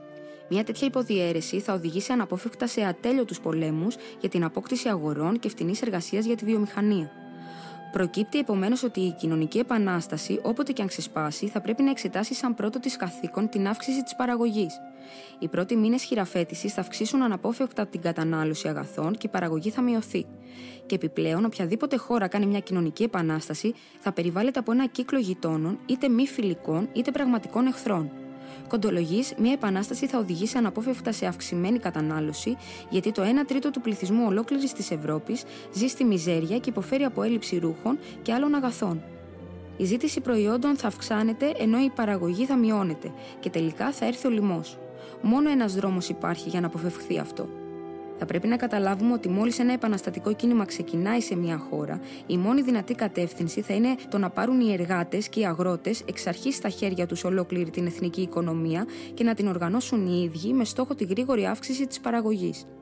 Θα πιστούν όμως για αυτή την αναγκαιότητα μόνο όταν όλη η ευθύνη για την εθνική οικονομία που σήμερα βρίσκεται στα χέρια ενός πλήθους υπουργών και επιτροπών θα εμφανίζεται με απλή μορφή σε κάθε χωριό και πόλη, σε κάθε εργοστάσιο και μαγαζί, σαν δική τους υπόθεση, και όταν καταλάβουν ότι πρέπει να τη διευθύνουν οι ίδιοι.